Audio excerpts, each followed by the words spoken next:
We're waiting for the Menendez brothers hearing. Can I just, I imparted a fun fact that you guys did not know. Did you know Lyle Menendez was having an affair in prison? He's married, but he was having an affair with some 20-something on his wife. How does one do that? And I just, here's where I landed, Jody, is that he has a way better love life than I do. I'm getting he's zero. in prison. I'm getting zero strange. He's been in prison for 11 billion years, and he has a 35 wife. years, right? He has a wife and a girlfriend. Okay, I just thought I'd point that out. And it's not like he's going out on the town every weekend. No, I presumably not. I would hope not. How did he? I don't listen to. How do I know the logistics of prison love? I don't know. I don't know either. What are Okay, you he must watching? have tons of women writing to him all the time. Why don't you answer some of these letters that you get? Oh, okay. Let's see. Like this one. The guy calling Nice me segue. a bulimic bitch. Oh, I'm sorry. A bitch licker? Well, both. Ditch licker. I've licked a little of both. Yeah, bulimic ditch licker guy. Thom on. Oh, by the way, wow. Yeah, Twitter is getting to be a bit of a cesspool. So here's the problem, Getting Chris. to be? Here's the Getting to problem. be. Here's the problem. You know, when you have to post so many places now, for me anyway, because you know me, I'm not good at anything. Right. So I just thought I would post a picture of me and Lawrence O'Donnell and just say, I saw that, please yeah. support all the other great talent at MSNBC Right. that doesn't bend the knee to Donald Trump. And then I threw out some names, but only because like everybody's on different social things. Like, so now apparently I'm a giant racist for not mentioning Joy on Twitter, but she's not on Twitter. So I mentioned different people on different socials. I did on Blue Sky and on X and on Threads and, you know, Instagram and Facebook. I've had a long weekend. I stopped to do a 3-hour ride in the rain Saturday. Oh, my God. Anyway, I didn't know it was going to rain. It was it was supposed to rain. Yeah, It it rained. rained. Oh, it was soggy. Well, Anyway. it sprinkled. Anyway, it I wasn't love like a Joy rain. Reid. I'm not racist. I just, because she's not on, I don't think, Twitter personally or one of them. So anyway, but what I meant is anyone that's not Joe and Mika, we welcome all you. Welcome your Morning Joe viewers. That's all I was saying is, you know, because they have a lot of great talent there.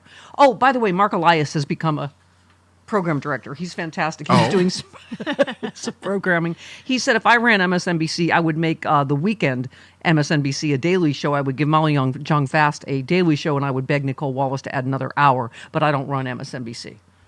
I like those suggested. They have a lot of great talent, right? That they could, you know, it was the best morning show ever, Morning Joy.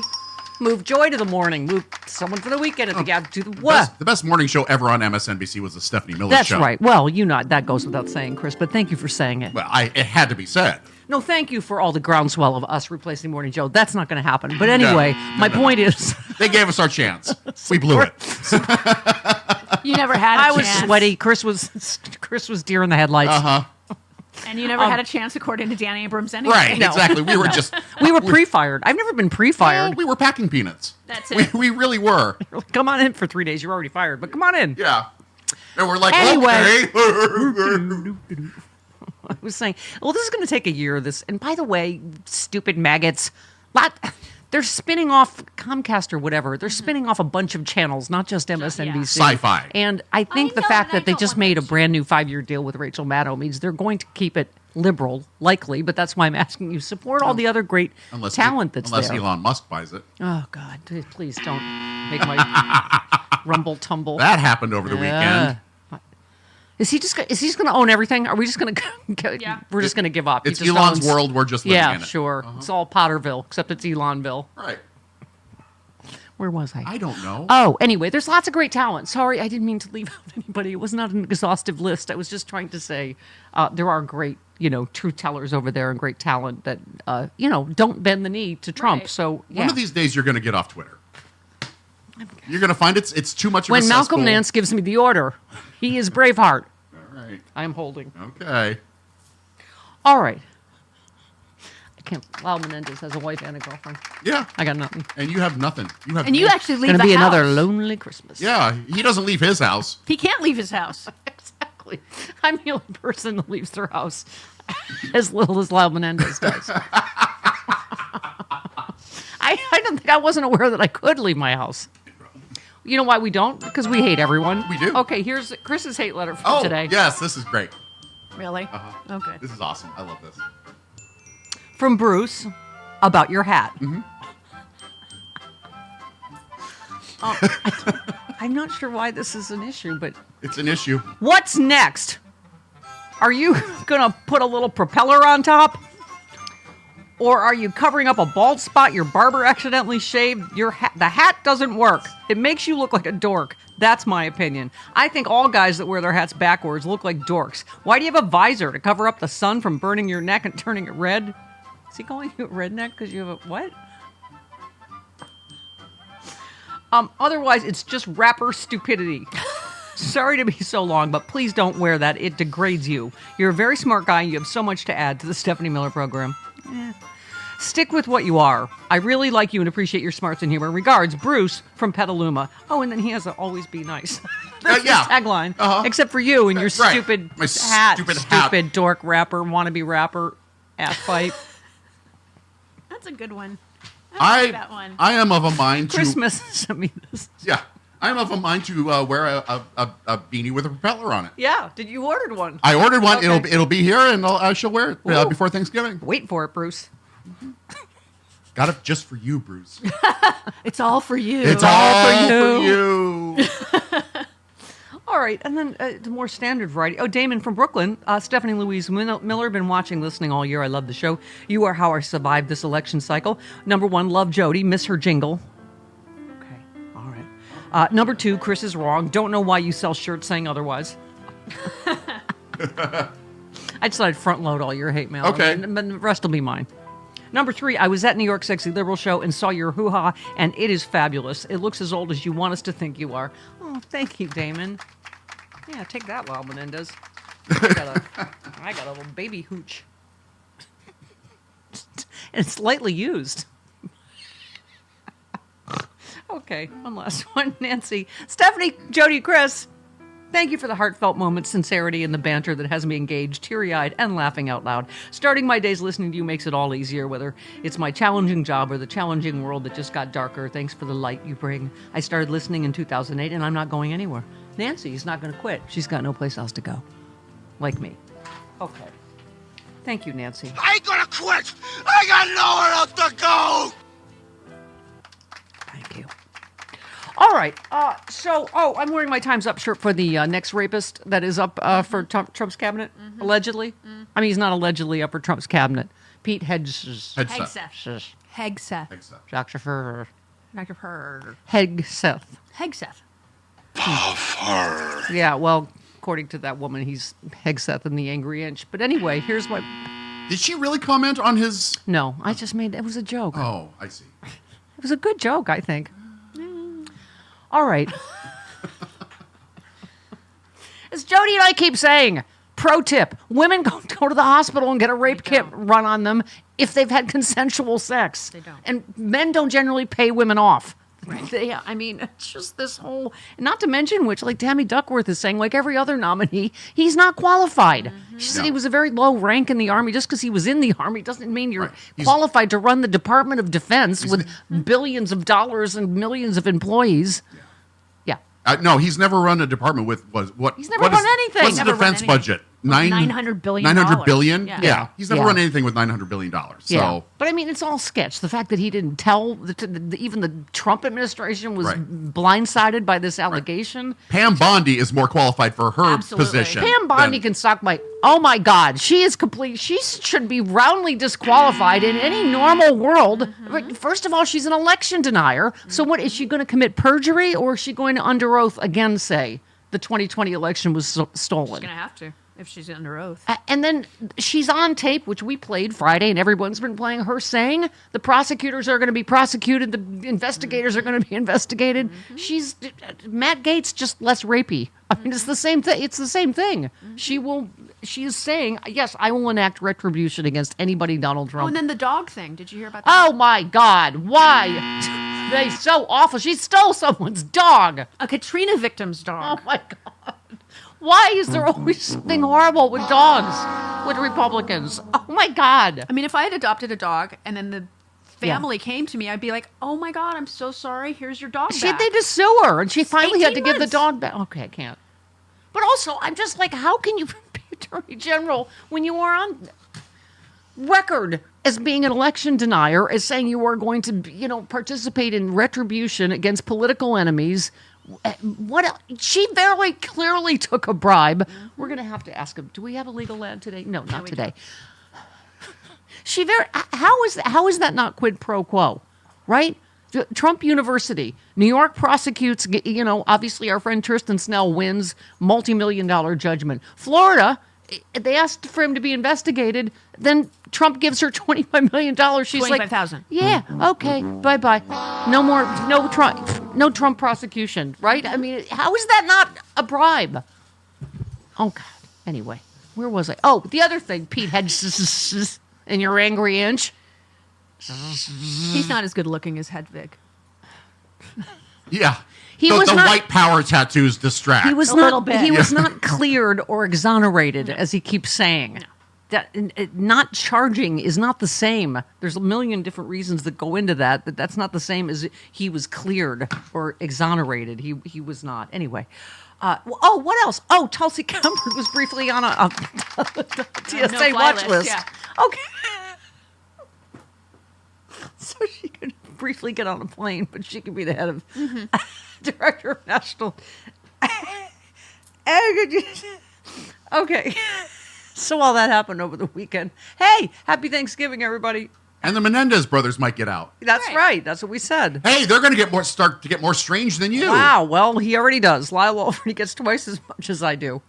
What is good? What is? I've taken a wrong turn somewhere in my life. I don't. I read about Rachel Maddow's new $25 million a year contract to work one night a week. I'm like, I've taken so many wrong turns that's a in my pay life. cut for So her. many wrong turns in my life. And that's a pay cut. Yes. Oh, I know. Yes. I'll take the pay One cut. headline was she took a massive pay cut. I'm like, I'll take ooh. 20% of the pay cut. It's not like she's not working the other days of I the know week. she works all the time. Yeah. She's She doing 2 deserves movies every right now. penny. She's doing 2 movies She's right a now. national treasure for sake, people. All right, we have a month. You know what? Are we slacking on Thanksgiving week? No, we're not. We have Rude Pundit, we have Charlotte Clymer, and we have Cliff Schechter, Alpha Liberal, for all of hour 3. It's very exciting. All right. People What? are I'm looking at you staring because me. this is your show. Wow, We're okay. supposed to. When we All don't right, stare fine. at you, you get upset. Right. Fine. Oh, we hear about it on the air. Why aren't you looking at me? Pay attention to me. So now you're freaked out that we're paying attention? Right. Whatever, Beanie. Go get your bowler hat. It'll be here for Wednesday's show. 20 minutes after the hour. And you're not really here because you weren't jingled. Yeah, I'm not here. Okay, 20 minutes after the hour. Okay, now she's here. Jody on the show. Yeah.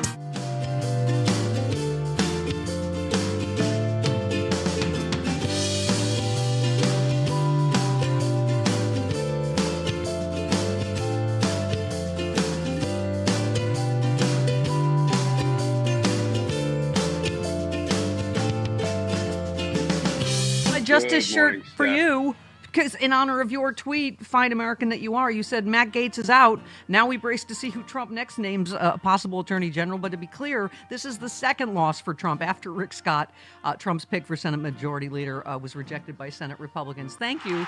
I will take every win we can get, Glenn. And this is why we should not feel powerless, right? No. You No, know- and I continue to try to highlight what I call the points of light. Now, there's lots of darkness and there's more Yep. darkness to come. But, Steph, there are points of light. And I never in a million years thought I would talk about Senate Republicans being one of those points of light. But listen, they have twice rejected Donald Trump right out of the blocks. Donald Trump wanted Rick Scott as Senate Majority Leader. They said, "Oh, heck no!" And he came in dead last in a 3-man air quotes race. Right then, he puts Matt Gaetz up as Attorney General, and there were behind the scenes, maybe anonymous, maybe off the record, as many as 30 Republican senators who were like, "Oh, heck no! Oh, hell no. That's Yeah. 2 direct losses Yeah. out of the blocks for Donald 2 Trump. weeks after the courtesy of election. Senate Republicans, right? Yeah. Well, listen, now they've been reelected, so maybe they're less concerned about alienating Donald Trump's base and more concerned about protecting their own dang constituents. Yeah. Yeah, you said it in this tweet. The light will come again. We're going to Gloria Estefan coming out of the dark. Write it down. It's going to be our new opening. in whatever, a couple years, 4 Really? years, something. Okay, Glenn. Isn't that a little bit downcast? let's talk about this. Clearly, this report, I'm sure, is damaging AF. Or they would have released it. I mean, clearly it was either about to be released. Scott Dworkin said someone still needs to leak the Gates report so we can see every hideous thing Republicans tried to cover up. I mean, talk about egg on your face. Very expensive eggs. Very Yeah. expensive eggs. That they went to bat for alleged sex trafficker rapist. Like they went to bat for him. Yeah. Right. So your thoughts on that? Yeah, so I hope we see the report too, because it's kind of a little bit of governmental insanity that you have an institution of government that has all of this allegedly damning evidence about misconduct by a member of Congress who was nominated to be AG, who may very well land in a position in the Trump administration in the future. And yet the House of Representatives is going to bury that from the American people and continue to pull the wool over the eyes of the American people about one of their own government officials and why he's disqualified from, serving anybody and being installed in any position. That to me is just like governmental obscenity. Yeah. Yeah, no, agreed. And can I just say, as you know, I got off the Merrick Garland train quite some time ago. But our friend Dino Badala said, as you hear all the evidence about Matt Gaetz and ask why wasn't Gaetz criminally charged by the DOJ, the answer is Merrick Garland. Again, Garland is the worst AG in our lifetime. John Fugelsang said Matt Gaetz has now removed more criminal insurrectionists from Congress in one day than Merrick Garland did in 4 years. I've heard I tried to give him the benefit of the doubt as long as I could, but oh my God, the fact that he prosecuted Hunter Biden for stuff people never get prosecuted for, and I don't know. I understand. I've heard the things like witnesses, but as you always say, Glenn, in a criminal trial, it's not generally Boy Scouts and Girl Scouts that testify against crooks, right? Yeah. It actually, looking back, does feel like there were political calculations potentially going on. I'm not going to accuse the Department of Justice of that, but when we look back in recent years, Steph, they prosecuted Democrat Senator Bob Menendez, the Democrat son of a Democrat President Hunter Biden. They've indicted Democrat Representative Henry Cuellar out in Texas. They indicted a Democrat mayor of New York City. And yet how many Republicans, including those Republicans who asked for pardons because they knew they'd committed crimes on and around January 6th, and they wanted to get away with those crimes. How many Republicans have been held accountable for their crimes? Matt Gaetz, for example, very few, maybe George Santos. Yeah. So it doesn't, it actually, when you look at it as a whole, it does look political. It looks wrong.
Yowza. Yeah, get it. Bring it.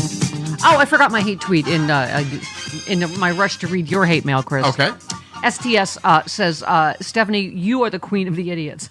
Oh, well, good. at least I'm the queen, and I think that's important. Yeah. I happened to come across your show today on the radio. Oh, That boy. never ends no. well. You bunch of cackling demonic women. That was my first band. Wait a minute.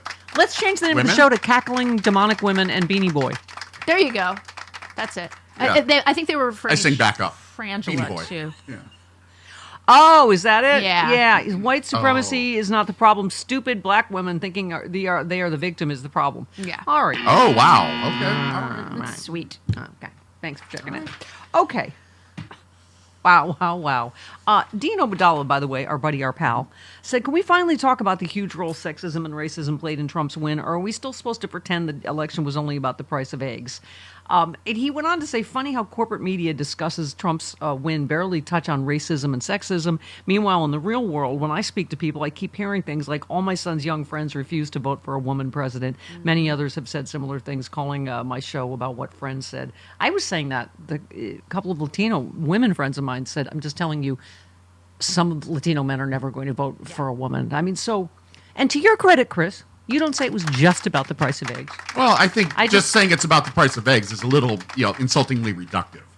Right. I mean, it obviously was a bunch of different. Who was it? Brian Williams said, I mean, there's this sort of camp of, I guess, blame Biden and all the Democrats, which I think people are just getting tired of. He said, well, who thought it was a good idea for him to run again at 80 years old and a 37% approval rating? So I guess he's blaming Biden for staying in, or for Democrats for not getting him out earlier, or coulda, shoulda, woulda. I mean, and you can understand he had a historically successful administration. You can understand him, But anyway, that's part of what I guess Pelosi said, that then by the time he got out, it was too. Anyway, perfect storm of. Sure. There were many, many, many things that led to the result on election day. Yeah. It wasn't just the price of eggs. Yeah, exactly. Oh, by the way, so now they're already threatening to, they're going to withhold funds from blue states if we don't, Fall in line. Yeah, Dean Obadala also says if Trump is going to ban federal funds to blue states unless we agree with the MAGA fascist agenda, blue states should start withholding federal tax dollars to Trump's corrupt regime. We can use our tax dollars to help people in our own states. I agree. I think Thank we you. can hold our See how federal you do, dollars. Yes. socialist sucking red states without our old blue state money. Ha! Okay, Rude Pundit next.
are you, Rude? Hello. I was just noticing that I think Cliff Schechter and I have the same hairstyle now. All the alpha liberal men. You go to the same barber. I was going to say, all of us pissed off liberals. This is the hairstyle we have to have. You're like, this election, I'm just going to hack this hair off now. Yeah. Yeah. This is why Chris wears a beanie now. Yeah. Uh-huh. Yeah. I saw it. I don't know. The backwards baseball cap. I don't know. Douche bro. Douche bro. What? No. Rudeness. We played Nancy Mace just for you because we give and we give. Because you wrote a really interesting piece, and we have Charlotte Clymer booked coming up. But this is a really, in all this post-election analysis, I mean, we've always had the same through line on this show about alpha liberals, about we need to learn how to fight either differently, better, something. And you just write, it wasn't that long ago, less than 10 years, in fact, we're a confirmation hearing for Attorney General Loretta Lynch, Senator Lindsey Graham, who was before his mouth became Donald Trump's koozie. Oh.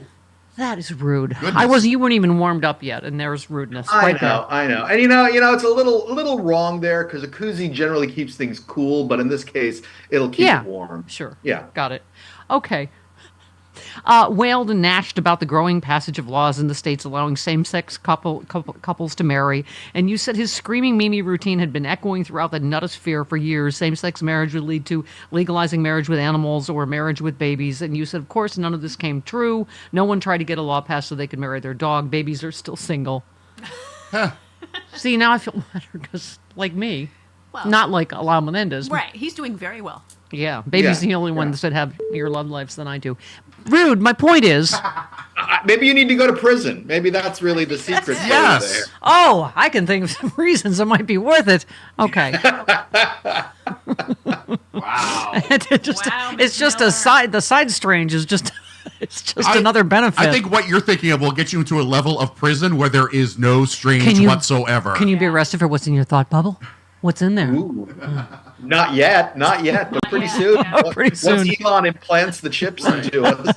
But, you raise a great point. Just these culture war issues or, whatever. That I hate to say it, but it worked. Like the despicable way they do this, she didn't bring up trans. They brought it up to try to otherize people, because I have to be honest, Rude, I've told this story before, but, I grew up in a tiny little small town Catholic school. I didn't know any trans people. I remember when one came to speak at my freshman college class, I was like, like it broke my brain. And I didn't think, I want to discriminate against this person or not like them. It just was so outside my, my experience. But this is the thing. I bet you hardly anyone knows a trans person that they spent these, as you say, millions of dollars of ads, right, to fearmonger about. Over $200 million worth of ads in this cycle from the GOP on anti-trans issues.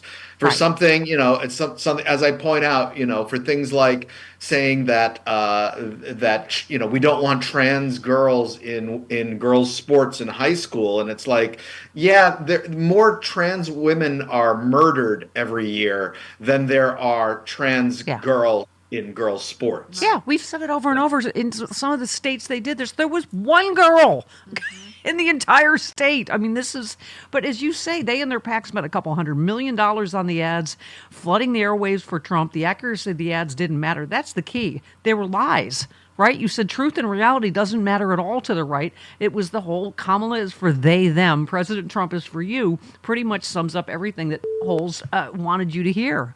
And that's it. It's just they're the new gays, right? Trans are the new ooh boogity boogity. This is why your life is bad, right? Yeah, and they keep doing it. I mean, they're just pushing it now because Representative McBride is going to Congress and is going with her head held high and ready to do her job, which is what they all should be freaking doing, and not worrying about where someone takes a piss. Yeah.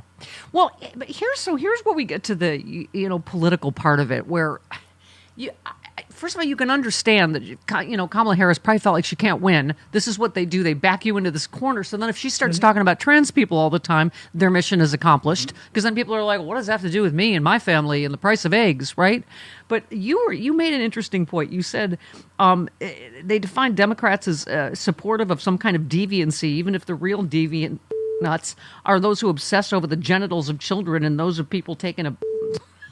I'll just add that anecdotally, everyone I've talked to who voted for Trump told me it was because of trans issues.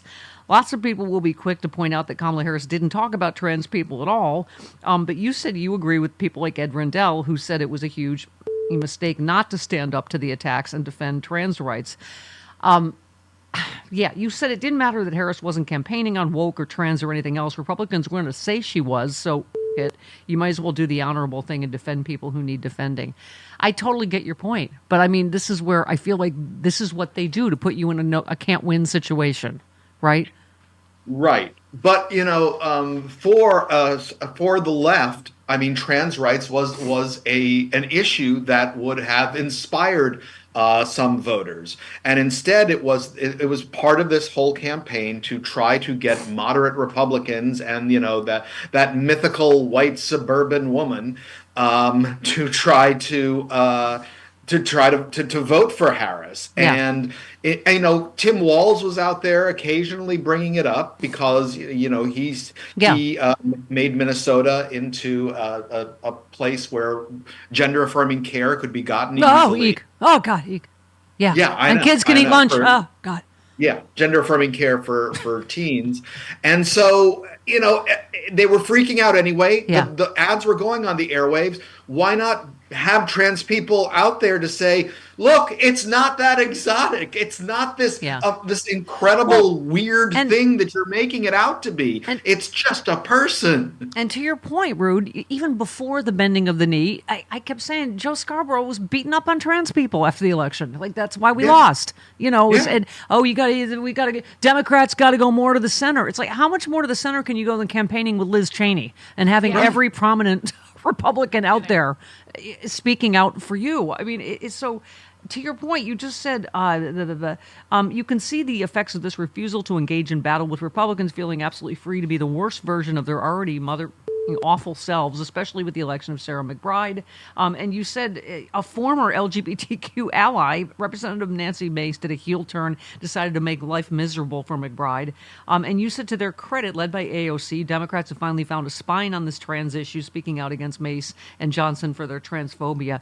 Part of it, Rude, I think, even Katie Couric said this. I think most people can recognize it's just mean. Here, hang on one sec. Yeah. It just seems nasty and mean and cruel, because she is the only member who is now forbidden to use the ladies' room. And it's just shitty. Anyway. Wow. I just wanted to say that. I asked Sarah if she wanted to do an interview. She hasn't gotten back to me. Wow. Sorry. Okay. I'm sorry. But I don't know. People are just mean, aren't they? Yeah. It really makes me mad. It wasn't in the transcript. I'm so sorry. Who would have thought you'd need a dump button for Katie Couric? I know. That's the other thing. Sorry, literally. I'm so sorry. Well, it is. That's what I mean. That seems. I think any person or parent recognizes bullying. It goes, well, that's just mean, And it. So anyway, you say. And here's the thing that gets me is that we shouldn't be saying that. Well, Sarah McBride could just use the bathroom that's in her office. No. If Nancy Mace is uncomfortable, she can use the bathroom in her office. Thank you.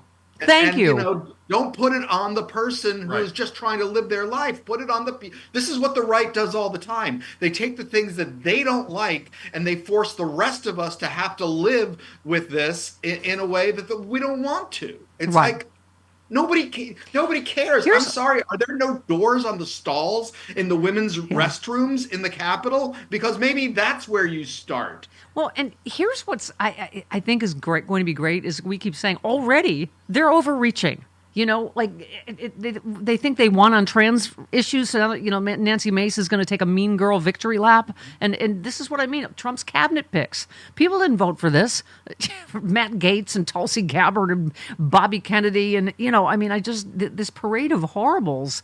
But you have to go thank you, Nancy Mace, for overreaching and showing just how mean and out of touch your party is. But it's going to keep going, though, because now we hear that Trump's going to sign an executive order, kicking all 15,000 trans soldiers out of the military. Yeah. I mean, it's like, what are you doing? What in Ohio they passed a bill on trans bathroom use at schools that not only said you have to use the bathroom of your biological sex, but also on college campuses said you can't have gender neutral bathrooms. Yeah. I mean, and also, by the way, if the angry inch gets in. By the way, I'm with you on that joke. I Thank you very much. Thank you. Thank you. Oh, don't encourage her. On the angry inch. Don't encourage her. Seriously, but he's going to weaken the military. Not only is not qualified and a rapist allegedly, he's no women in the military. Tammy Duckworth would like a word, and she did have a word. And Israeli women soldiers were the heroes of October 7th. They, by the way, are the ones that warned about it, and they ignored them. And then they made several heroic, rescues. But anyway, just to your point, at the end of this piece is what I've always been saying too, Rude. You said, how about saying it's between kids and their parents if they want to take puberty blockers or have top surgery? How is that any damn business of anyone else's? You get to stand up for parental rights here. That's what I keep saying. Yeah. They are not the small government party anymore. And by the way, they're not the states' rights party. They're like, we're going to cut off your funds if you don't, help us rip families apart and deport everybody. Yeah. No, it was always a lie. It was always a lie. It was a lie when the Supreme Court was supporting states' rights in different issues. It was always a lie because all it meant was states' rights states have rights when they do the things that we want them to do, and otherwise we will take their rights away, and we won't fund them. We won't do all kinds of stuff, and it's like. Well, gee, why didn't Biden say if you don't change your abortion laws, you're not going to get federal funding? I guess he could have done that. Mm-hmm. Yeah, exactly. Another fantastic piece, Professor Filthy Hobo. Well, thank you. It just makes me sad. The whole attack just makes me sad because it's just not going to stop. I know. And, and they think they've got an issue. And when those MFers get their teeth in something, it's like, trying to get a bone from a dog. And you're right. It's just a new version every time of fear-mongering and dividing. They really are the new gays back when they were boogity-boogeting gay marriage. And this is what I mean about trying to get Latinos to vote for, we don't mean you. We mean those dirty immigrants. We're going to, they're going to, right? It's like it's trying to otherize people even in your own group. And now it's like, oh, gay people, we don't mean you. We mean this freaks, trans people. It's just, it's so gross. Just the ways. Carry your papers with you because you might have to prove you're a citizen. Yeah. Papers, please. It's back. All right. We go now to the Hitler Burger to get myself my lunch. Okay. I was going to make an angry inch joke just to piss off, but All right. So I'll take my angry 10 inches and go. There you go. There you go. Okay. Slap somebody in the face. What? I love you. Goodbye. Bye. Mwah. Happy Thanksgiving. 48 minutes after the hour. This portion, Rena Shaw is the founding member of Republicans for Harris. Yes. Founder of Relax. Am I saying that right? Relax Strategies. Hard to relax right now, isn't it, Rena? Good morning. Good morning to you. I was thinking about that name. I named my company some 12 years ago when I left Capitol Hill. And it's actually a play on my name, which is of Indian ancestry, Reena Lakshmi. And it's like a Marianne. So I took the R-I and the L-A-X. And now people are like, you don't relax ever. And I'm like, no, I'm always in the fight. Yeah. Rena, can I just say, I'm so glad to have you on this morning. I think our friend Stephen Beschloss told us about you. But I just heard another discussion this morning beating up on Democrats for what happened and that, they need to go more centrist. How many more Republicans for Harris could there be like you? Do you know what I mean? I wanted to get your take on these analysis because every major and Republican that worked for Trump tried to warn America. Right? There was a lot of sounding of the alarms, right? And we thought it would work. We thought we could get through to people, particularly on the message of democracy. And then also going a step further for many of us who may be anti-abortion for ourselves. I'm talking conservatives, right? Republicans for Harris, who were supportive of the Harris-Walz ticket, who were supportive of Biden in 2020. For me, I can be anti-abortion for myself. Right. But I can be pro-choice for other women. And so then that just puts me in the pro-choice camp. Right. So going a step further on that, there was a democracy argument, there was a reproductive rights, care, and access argument. And essentially what we saw was people were willing to say, you know what, that stuff may matter to me, but some other things matter a little bit more. And I think those other things were obviously the feeling of the economy, the cost of living being very burdensome, and then just geopolitical tensions that weren't there when Trump was in office. And, you know, I've been calling it luck, and I've been getting a lot of heat for that because people expect a little bit more from a political strategist. Right. But when I try to tell people it's a duopoly we have here, you can go in and you can write your brother or sister in, but that's not going to do anything. Yeah. You know, I tried with a third party in 2016. I was a top advisor and the chief spokeswoman for Evan McMullin. We ran a 3-month sprint to try to deny Donald Trump the White House in 2016. We failed miserably, but hey, we tried. Yeah. And so in seeing that, I learned a lot more about the system than a lot of people did. And what I saw here was not an acceptance of Trump so much as just a rejection of what the people, again, who went for Trump or who helped Trump with their vote, a rejection of what they felt the Democrats were serving up. So it was always going to be a hard fight. Yeah. But hey, it was a principled fight that those of us who cared took on. Speaking of third party, Dana Gould said, I'm sure Jill Stein has harsh words for Trump's staunchly anti-Palestinian cabinet picks. We just played Thom Homan. You know, everybody's been talking about, you know, Latinos that have been interviewed on TV and elsewhere that were literally have undocumented relatives. They're like, oh, well, they don't mean us. I mean, that's one of the other stories is people voting against their self-interests. Again, whether your cause is, you know, what was happening in Gaza, whether you're a Latino. I mean, there's a whole piece today. Here's how Trump's anti-immigrant message broke through with non-white voters. I mean, it is amazing, right, how fear-mongering and dividing can work. Even, it says Trump made notable gains with voters of color despite his openly racist and xenophobic campaign messaging. A record 46% of Latinos voted for him, up 14 points from 2020. Asian American support jumped 5 points to 39%. Black support gained only 1 point at 13%. But talk about this a little bit, because it's a little, particularly, I was just thinking of Asians with his whole Kung flu and China virus. And he has been racist to every single segment of the population. Every single one. I mean, nobody goes untouched from Trump's, I think, true ire against those who just don't want to support him because they find him problematic, whether personally or policy-wise, right? Because that's what I think it comes down to. Those numbers you just shared, though, tell a story, and a really important one that that makes many of us in the political insider class, which I unfortunately am now after many years, but you know, I can't say I didn't want to be here. I got into politics because I love people, and then when I worked for 2 members on Capitol Hill. I started to see how the system worked. I liked it less and less, but I stayed. Yeah. And so for the insider I got into radio because I hate everyone. But go ahead. I'm kidding.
All right, to our point in talking to Rude Pundit, I just thought Trish of Robin Trish. Yes. Okay. Sent me this from Instagram. It is Matt is Superman is his name, but I just thought this was a really cogent sort of roundup of what happened in 2024. Hold up, let me get this right. You forgive him. You forgive Donald Trump. You hold space and grace in your heart for the things he says and the things he does and the person he is. You forgive him. There isn't a soundbite or a testimony that can come out that would make you change the permission you've already given this man to be himself. You forgive him. It could be rape. It has been rape, and you forgive him. It could be racist. It has been racist, and you forgive him. It could be some of the most negative and unnecessarily insulting and vile and irresponsible and irrational and unlawful behavior, and you forgive it because you forgive him. And I think you forgive him because I think he excuses you. Perfect. I think he gives you permission to love the parts of yourself that should and need to change. I think he gives you permission to love the parts of yourself that are hateful and bigoted and oppressive and close-minded. I think he gives you permission to love these things because he is these things. And he is these things loudly and proudly in front of everyone. And if he can do that there, you can do that at your table or in your community, at your kids' soccer games or in your Walmarts or in your churches. You can too be hateful and bigoted and oppressive and small-minded. Yep, one last one.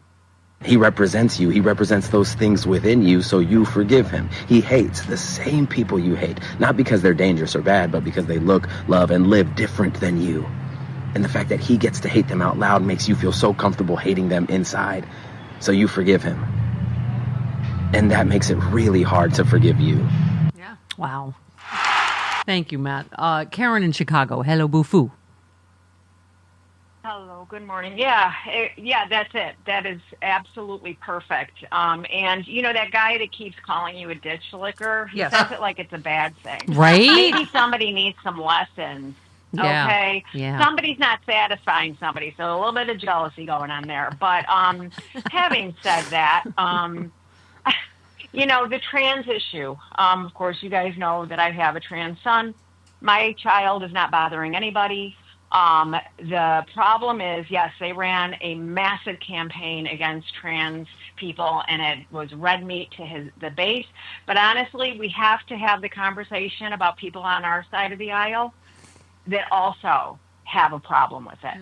Yeah. And Martina Navratilova went out there and talking about a game. You're talking about a game.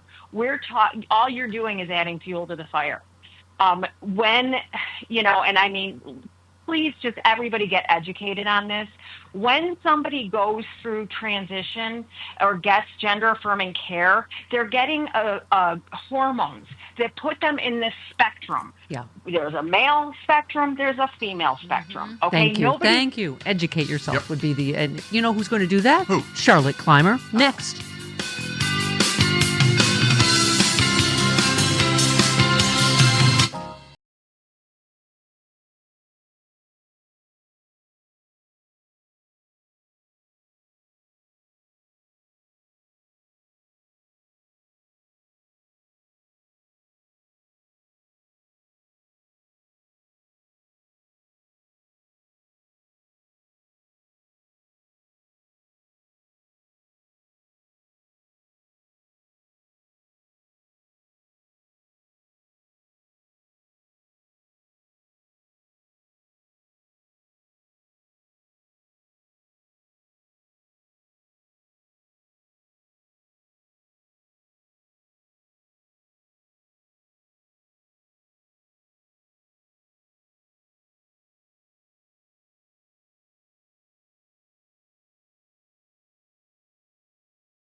Stephanie Miller. You say what you want to say and let the words fall out.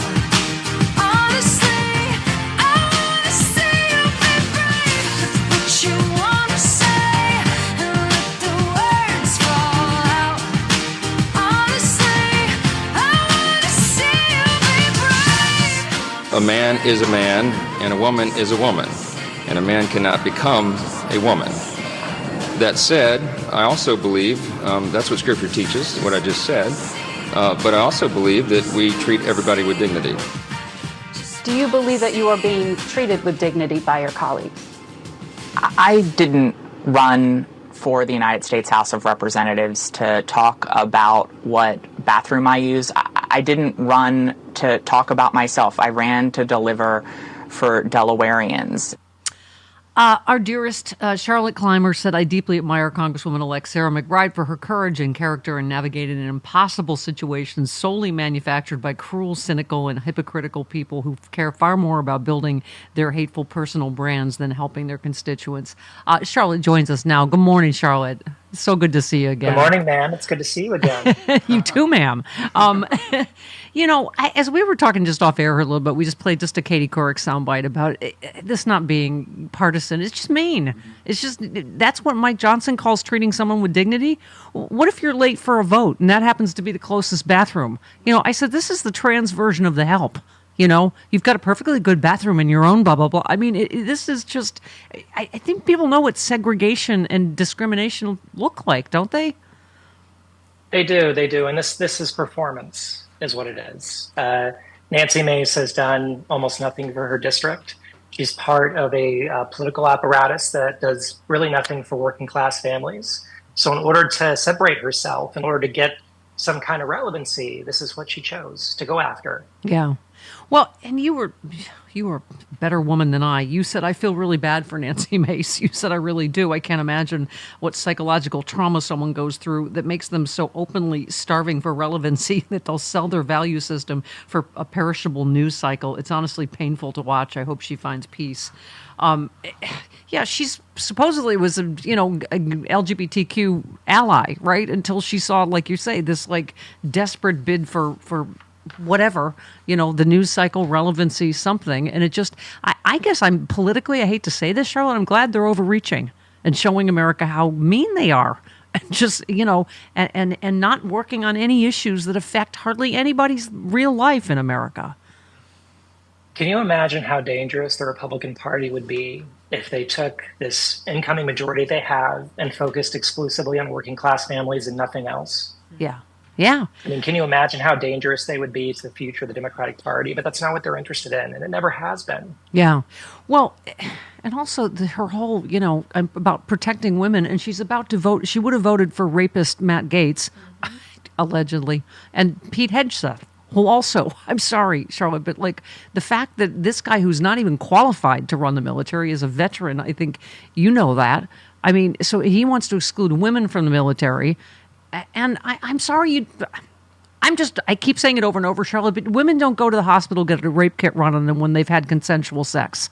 Men don't generally pay women off when something hasn't happened. And so talk about that as a little bit as a veteran, this whole Pete Hegseth situation. I mean, it's heartbreaking. Who I feel really bad for in this national conversation right now are every woman friend and colleague that I've known in the U.S. military who has served in combat. I never served in combat. I spent my time with the old guard, but I have so many friends who went to Iraq and Afghanistan and other combat areas and served with great honor.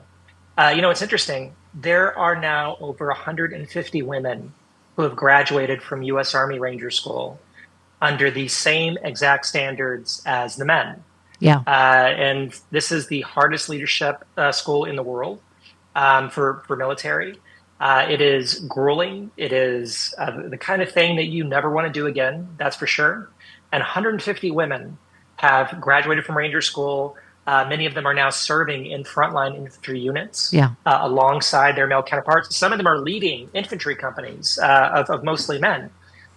Pete Hegseth is a coward. He is a very credibly accused sexual assailant.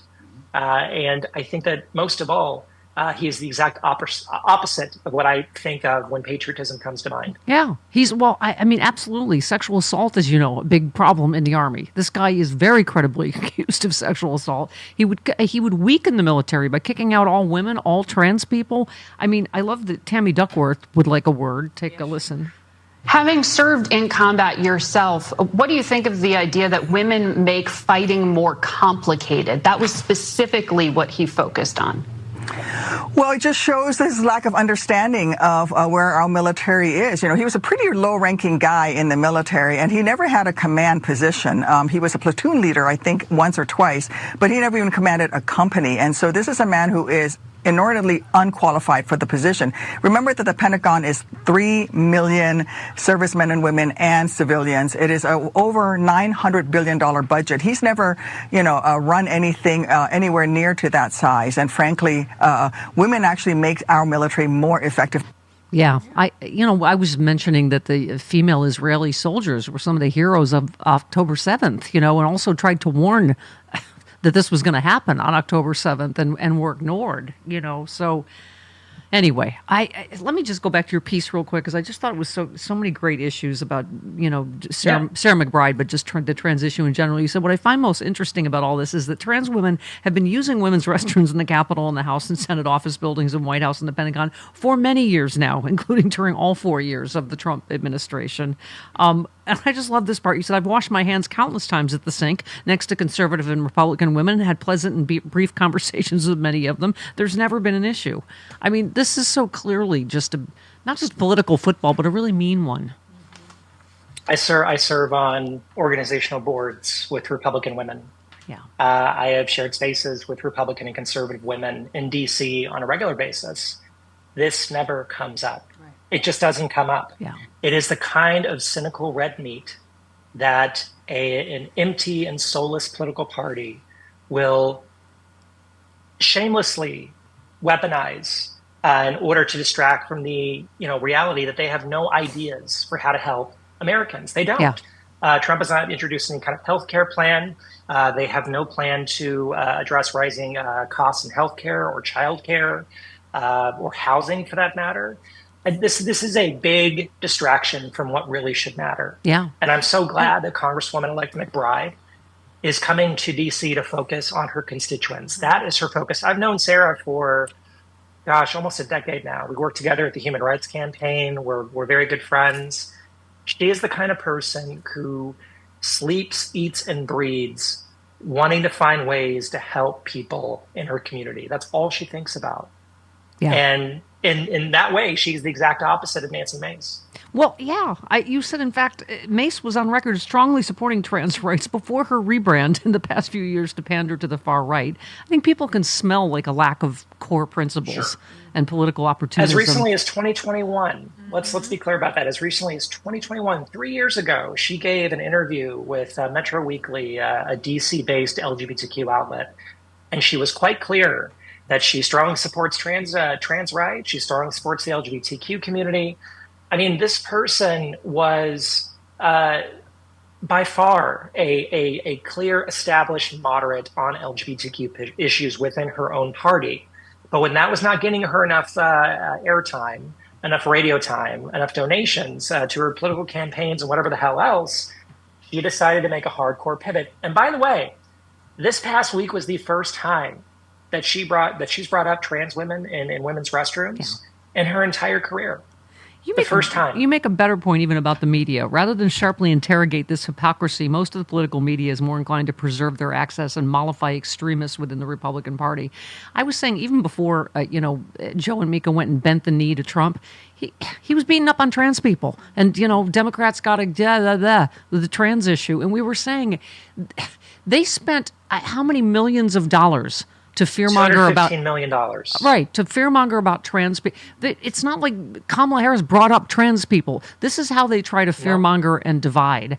I mean, listen, I'm a gay woman that lives in Hollywood. Granted, I barely leave my house. I work in my basement. But Your dating pool is much smaller than I don't think I knew a trans person until a couple years ago. Actually, through Dana Goldberg, I met someone who was on the Happy Hour, and now Charlotte. But I'm like, this is an issue they're fair. What percentage of the population are you? And they're able to successfully spend millions of dollars to fearmonger.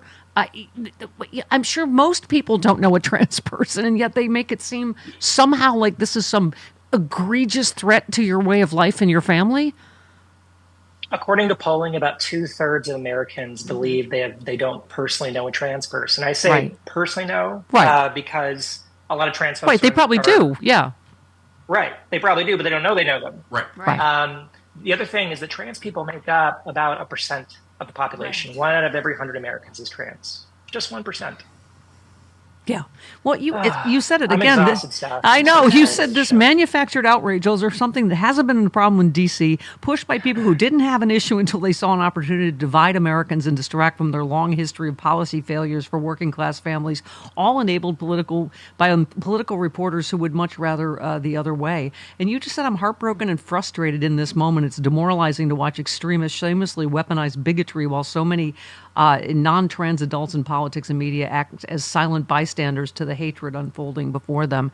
You know, we just had Rude Pundit on. He was talking about, you know, this was gay people, 2004. Remember the fear-mongering about gay marriage? Well, trans is the new gay, is the new boogity, you know, somebody weird you don't understand that you need to hate.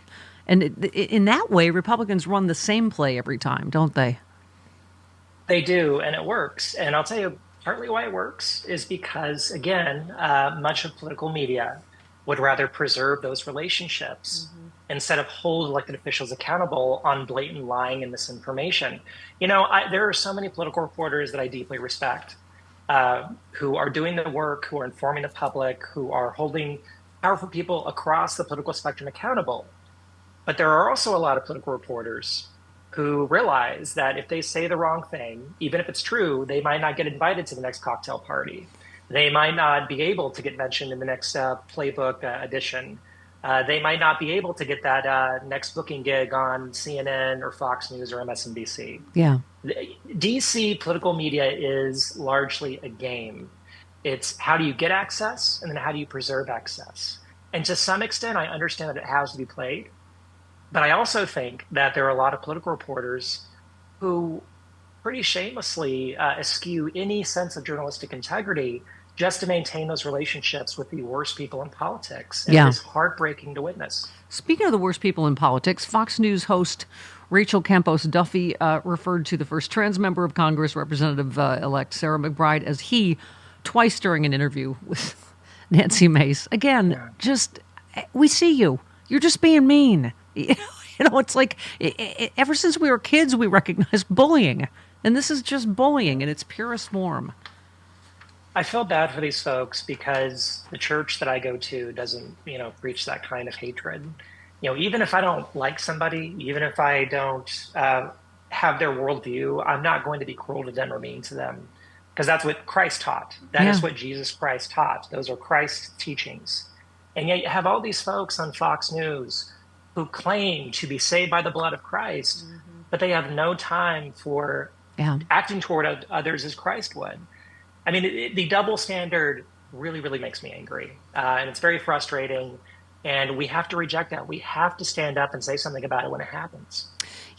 This is why you are such a powerful warrior, I got to say, because, again, like, people can smell inauthenticity. They can smell authenticity. And you speak so clearly and eloquently as a Christian, as a veteran, and not just as a trans person. Like, one thing doesn't define you. It's all of who you are, and which is why I accosted you when I first met you. And you still talk to me, even though I screamed like you were Elvis when I saw you. That was one of the best moments of my week at the DNC, by the way. It was meeting you and hanging out with you. That was such a joy. Oh, me too. Me too, honey. Thanks for taking. When all this came up, I just was like, nobody I would like to talk to more than you. So thanks so much, honey, and so thankful for you this Thanksgiving week. Thank you for all you do. I'm thankful for you and your team. I love you, lady. Thank you. Aw, you too, lady. All right, 20 minutes after the hour.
like, people who are alive went to segregated schools. Right. Yeah. Well, all I see now is that this country is asking for revolution. It's begging for it. It's, you want to oppress me again so much that you bring this country to a boiling point? Well, come on with it. Come on with it. But for instance, let me tell you something. I'm from the west side of Chicago. Mm-hmm. All day. All day long. All day strong. Yeah. And I'm from all of Detroit, and let me tell you something. Yeah. Look, when and where is all I need to know. I know who I'm hitting. Detroit versus everybody. That's right. Yeah. That's what I'm saying. Here, this is the thing, though. Until we are willing to stop buying because you're absolutely right, Stephanie, perception of the economy. But the thing about the economy that they're upset about is that they believe that brown and black people are getting money from it. Yeah. It's not that they're not getting money from it. It's that they think that money and resources are going to these other populations, which means in theory that there will be less for them or that they've actually lost something. And that's not true. And that's not you have a problem with the economy. That's you have a problem with brown and black people.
What?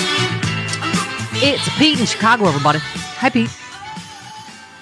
Hello, Pete. Hi there. Can you hear me? Yes. Go ahead. Hi. Can you hear me? Go ahead. Okay. God. So I am a liberal, been a liberal my whole life, and I used to listen to your show on WCPT, and I've finally re-hooked up with you after going to Sirius, so I'm listening to you on Sirius now. I missed you. Yeah. Anyway, I wanted to just bring a couple points up. I hear you guys talking about trans rights, and I know I was shocked that you didn't know that many trans people. I actually know some trans people and enjoy them. Well, I don't. In fairness, I don't leave my house very much. I'm kind of a loser in general. I don't really have much of a social life at all, so it's not, Yeah. Can confirm. But okay. But anyway, so my point is this. I'm going to quickly, high level. We lost the election, I think, because of borders. Yes, a real issue. Economy, no, just stupidity on the general public's side. And transitional issues, mainly because of that ad they ran, right? Wait. Let's start with borders real quick, because you are correct, but this is where I feel like Republicans' dirty tricks sometimes work. Like, I think we all know that they're the ones that stopped the border bill. Right. But, apparently that messaging didn't get through. People just went border broken, going to vote for Trump. So this is where I don't like that they get rewarded for their obstructionism and their dirty tricks. I think people just saw that D.C. stopped the border bill. But that's the problem is how do we, well, you know what, we'll talk to Alpha Liberal Cliff Schechter about it, because that's another one of those issues, whether it's the trans ad or not, I hate to say it, but in that sense, Trump was right to tell them don't kill the border bill because I want to run on it. And we all think, oh my God, that is so transparently awful and he should get the blame for it, but he didn't get the blame for it. It worked. It worked. I mean, so I don't know what you do about that. The Republicans, they obstruct and then they win politically because of it, and it is infuriating. We need to figure it out. I mean, that's the thing. It's like Republicans break the economy every time. Mm-hmm. Democrats fix it, and then they put Republicans in charge again, and then they break it again, and then and here we rinse, lather, repeat. We have to. Cliff Schechter needs to save us. Oh, you're putting it all on Cliff? Amy Siskin writes, more pushback. Susan Collins, Lisa Murkowski join Amy Klobuchar in her call for FBI background checks for Trump nominees. Mike Rounds said any outsourced background checks would need to be validated. I agree with Frank Flaguzzi. I think the Biden administration should, for our nation's security, should do background checks on all these people. 29 minutes after the hour, Cliff Schechter coming up.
attempts to attack a vulnerable community are not only mean-spirited, but really an attempt to misdirect.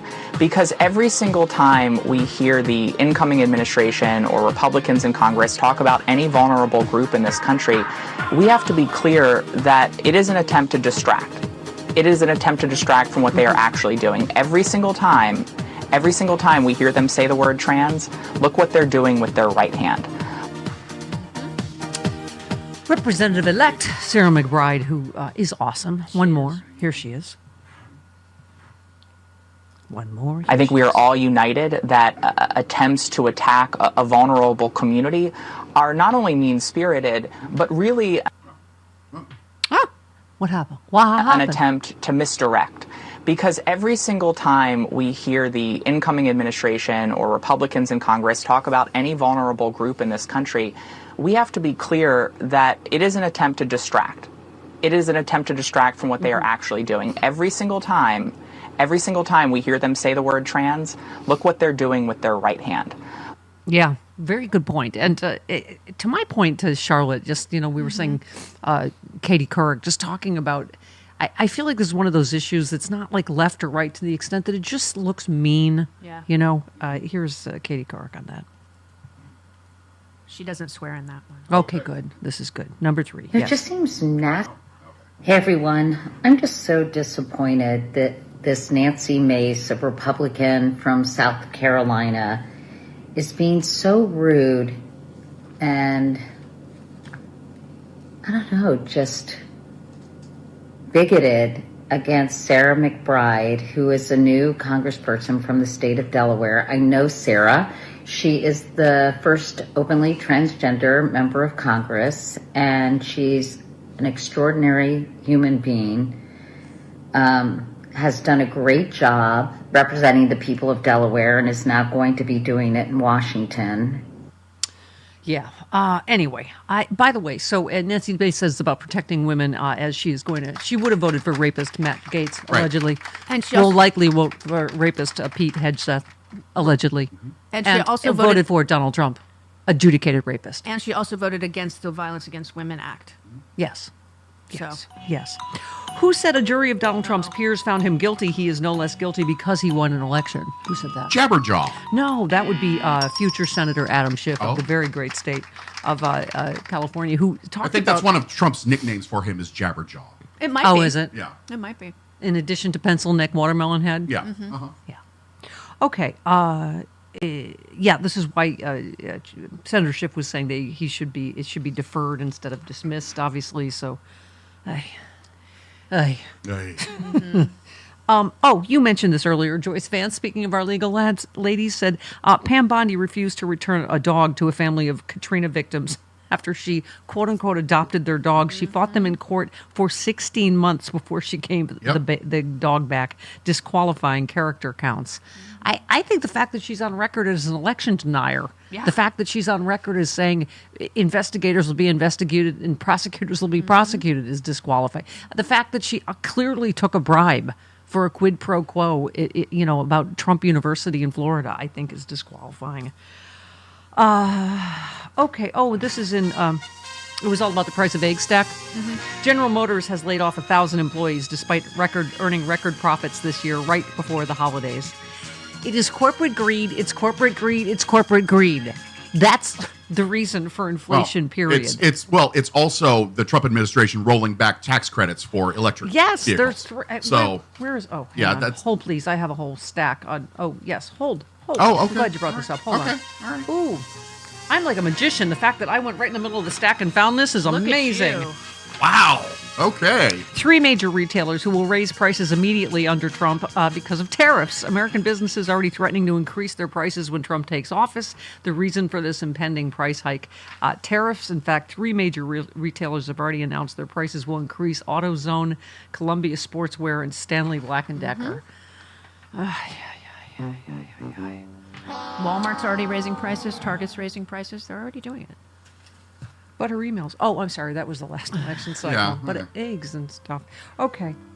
Corey in New Mexico says, Steph, now that the margins are narrowing, I wonder if the pundits and all those who so willingly jumped on the Democrat shame train will be honest enough to reevaluate their statements about the election.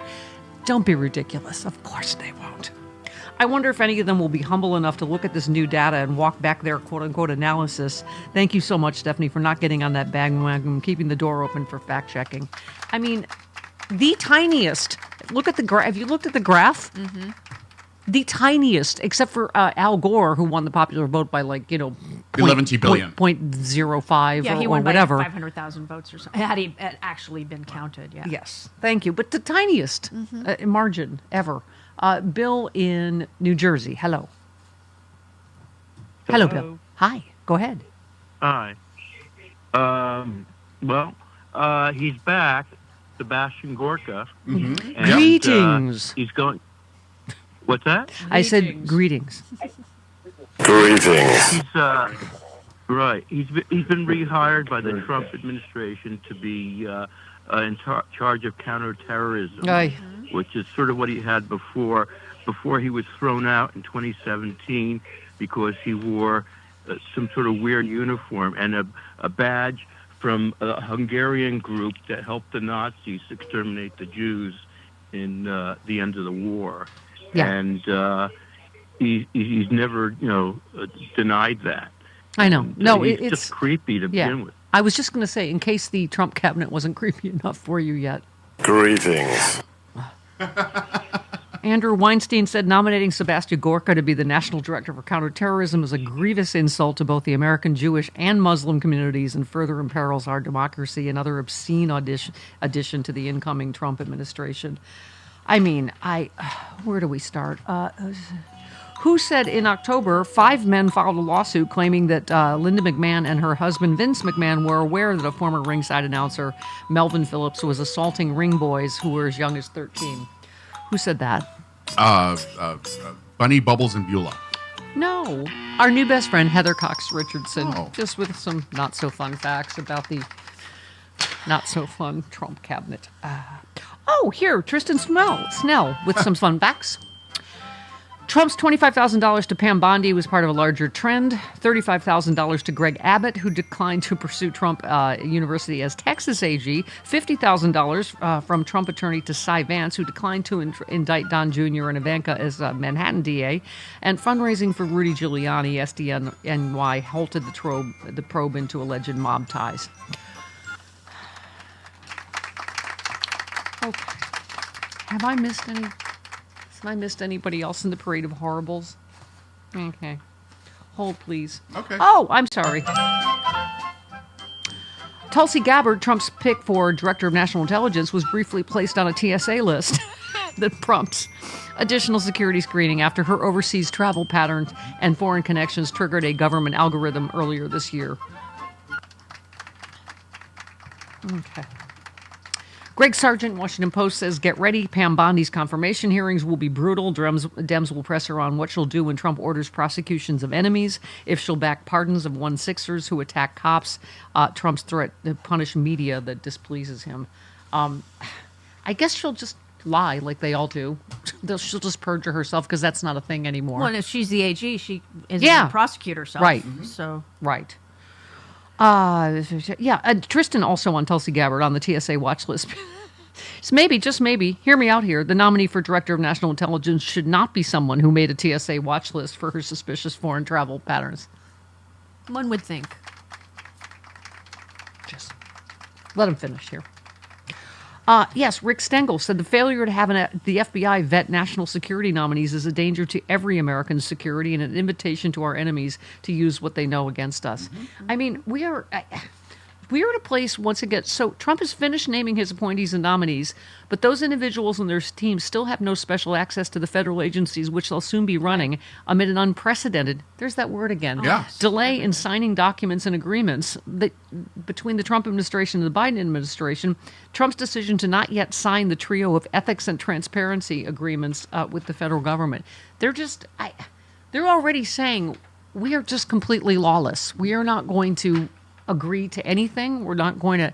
I mean, I don't know how the transition happens. Right. This is like they are legally required to sign these things. Right. They are. FBI background checks are just Normal. And I'm like, we should do them now before. I don't know who's going to be. Kash Patel, is that who's going to be in charge of the FBI? I mean, right? They've already let slip they're going to fire Chris Wray, which, by the way, I'm not a Chris Wray fan. But still.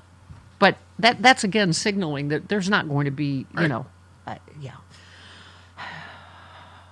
Okay. Did I? Does anyone else need a break from politics for a moment? Sure. Sure. We get one? This just made me laugh. Okay. Seth tweets me, I think I'll open this kitchen drawer. Potato masher. You will.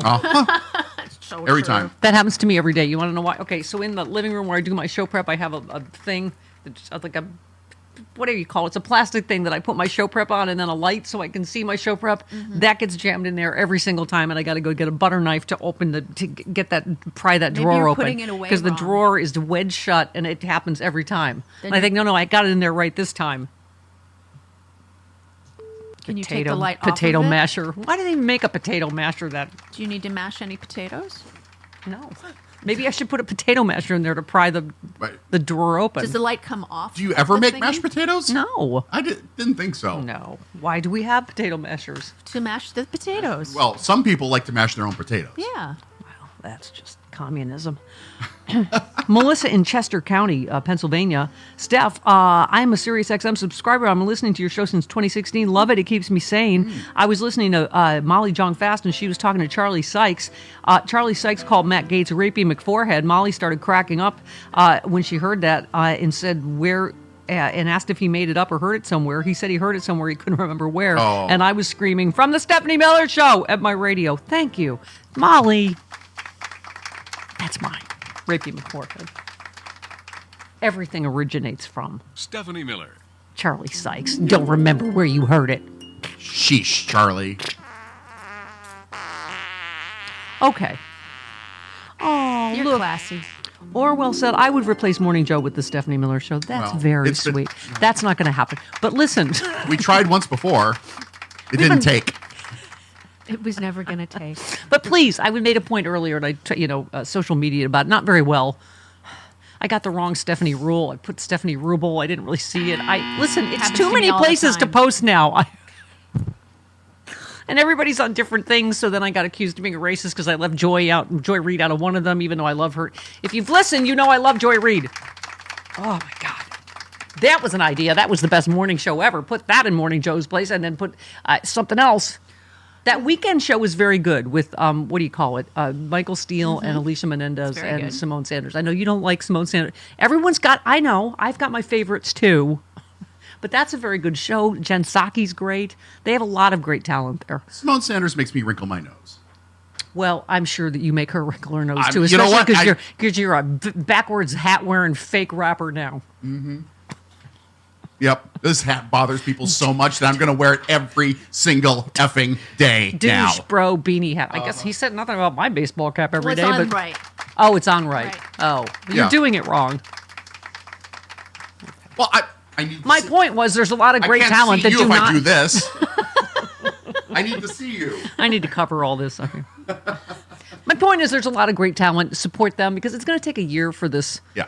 Whatever Comcast is spinning off all of these channels. It's not just MSNBC, but they made a new deal with a new 5-year deal with Rachel Maddow, which I think was super smart because, as they said, she is ratings Viagra.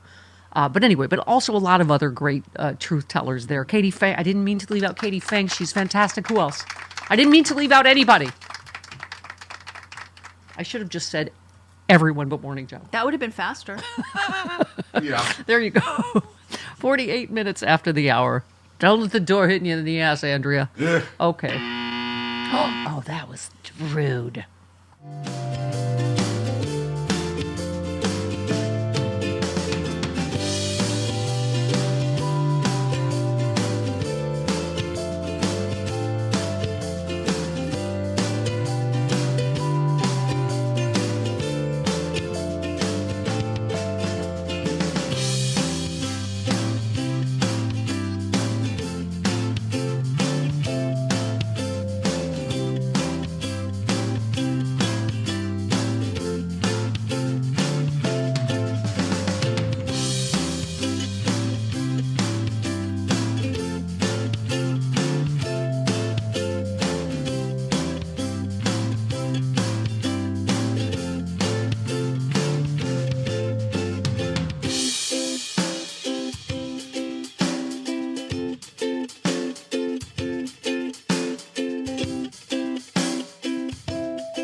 Speaker. It's the billion-dollar insurance companies that do that on a daily basis.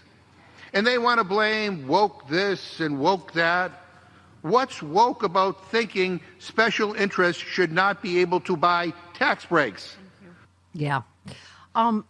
By the way, Frank Conniff, who's so funny, but I think the absurdity of all this, Carl, he said trans bathrooms on Capitol Hill are banned because Republican legislators don't want to be distracted from the important task of making everyone safer by enabling a statutory rapist and a sex trafficker to become the #1 law enforcement official in the country. I mean, the hypocrisy that I don't know what else you want to call it. It's just stunning, isn't it? I just want to call it republicanism. Yeah. That's what I want to call it. Yeah. Because that's what we're left with. That is the new definition. And I have the utmost respect for Sarah McBride. I've known her for a very, very, very long time. And she's going to be a tremendous lawmaker. And she's handling this with all the grace that I expect her to handle it with. And I know it can't be easy. Yeah. Yeah. No, I mean, like I was saying, at the top of the show, Carl, the Help movie just came to me. I just like, wow, this is exactly what discrimination and segregation looks like.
Thanksgiving. We're so thankful for all of you, all of our listeners. By the way, on this same subject, Harry Littman, our legal ed, makes the case as to why Merrick Garland must release the reports on Trump's cases. He said if Trump gets his way, history's record of his crimes will be replaced by blank pages. Yes. Thank you, and thank you. That is, we can't just give up the thought of justice without a fight. One last one real quick. Dr. Eric writes, vaccines against COVID-19 saved over 20 million lives in the first year alone, according to a new study in Lancet. I mean, it is a little horrifying what we are on the precipice of. Whoever did the bird eating the worm out of Bobby Kennedy's head, that was fantastic. Thank you for that. Cliff.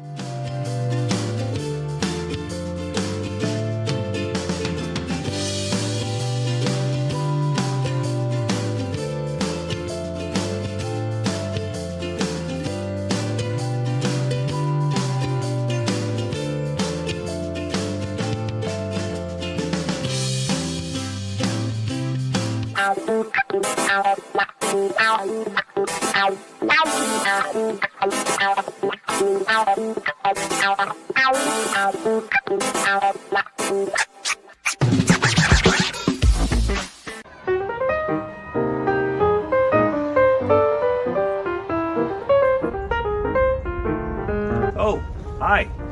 Come. Walk with me. I kind of want to talk about the least of my people. You know, every year around this time, I always got to try real hard to not smack upside the head all these hypocrites, snakes, and vipers who call undocumented U.S. workers illegals.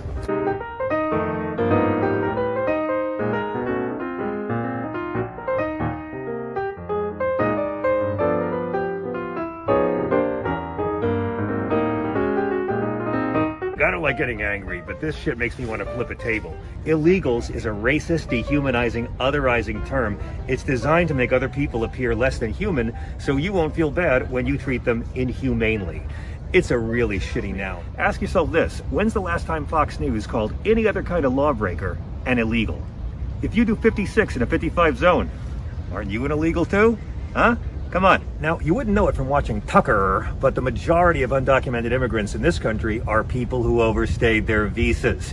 However, every night on Fox, he who tucks in his brood of vipers say illegals, and they're always referring to brown people crossing a border. Here's a dirty secret. Politicians could end undocumented immigration tomorrow if they wanted by locking up the white people who do all the hiring. This is supply and demand economics, my friends. There's a gigantic help wanted sign at our southern border, and there's no wall you can ever build that'll be big enough to hide it. And politicians of both parties are in no rush to take down the help wanted sign. Rich people pay Fox people to make working people blame poor people.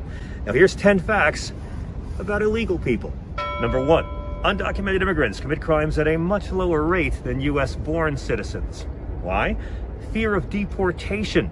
So imagine if we could do that to homegrown criminals. Number 2, undocumented immigrants pay state, local, and sales tax over $400 billion in 2017 alone. Those guys standing outside Home Depot looking for day labor work, they're not the ones who outsource your job to China. By the way, racist idiots, there are no national politicians currently calling for open borders or amnesty. Anyone who tells you there are is lying, or as I like to call it, bearing false witness. You know who did call for that? Ronald Reagan. That's right, the star of all your right-wing porn fantasies. St. Ronnie gave amnesty to millions of undocumented people and claimed that open borders allows them to just go home when they're done working here. But don't feel bad, you racist douchebags. Reagan still supported apartheid. You ever notice whenever they raid one of these meatpacking plants down south and they arrest several hundred illegal workers, they're a lot slower to arrest the guys in the back room who did the hiring, who are counting all the cash. And that is all the proof you need to know that the illegal immigration scare is regressive gaslighting bullshit. Donald Trump hires undocumented labor. Going back to the 80s, it was Polish workers who built Trump Tower, but they never got called illegals because they're white.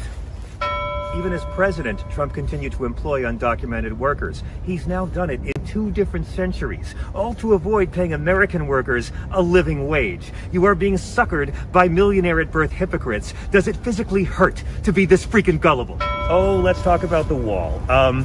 You morons understand that they were never actually going to build a physical medieval wall for thousands of miles stretching across deserts and rivers and forests and private and commercial properties and seizing land from American citizens using eminent domain law, right? You understand that was a scam? It wasn't going to get finished. Mexico was never going to pay for it. And even if they had, twits, ladders and shovels are things. They looted the military for a scam. Steve Bannon was ripping people off and Trump pardoned him for it, and they are both now wagging their tiny junk at you. And that's not a pretty sight. The majority of American voters rejected Donald Trump's immigration agenda in 2016. The majority rejected it again in 2020, but he still has a chance to be the first man to lose the popular vote 3 times. I alone can do it. What a dick. So remember, MAGA dudes, one of these days, you're going to stand before St. Peter. And on that day, you will discover what extreme vetting really fucking means. Thanks for watching. Please like and subscribe, and forgive me, I should have said at the top of the video, I'm only dressed in the tunic because it's laundry day, and I had nothing else to wear. Oh, and I'm only wearing the fake beard to hide my rosacea, so that's...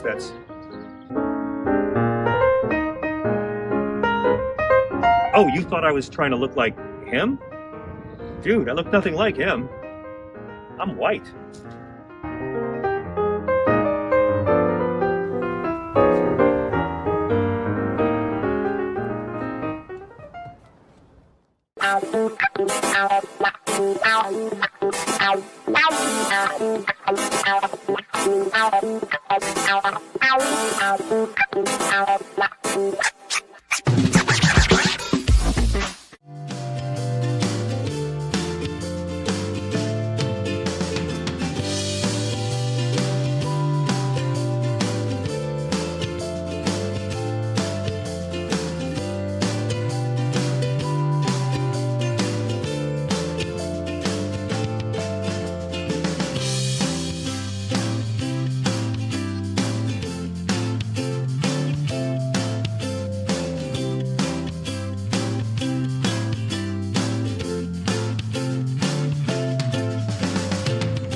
Yeah. Good morning, Cliff Schechter.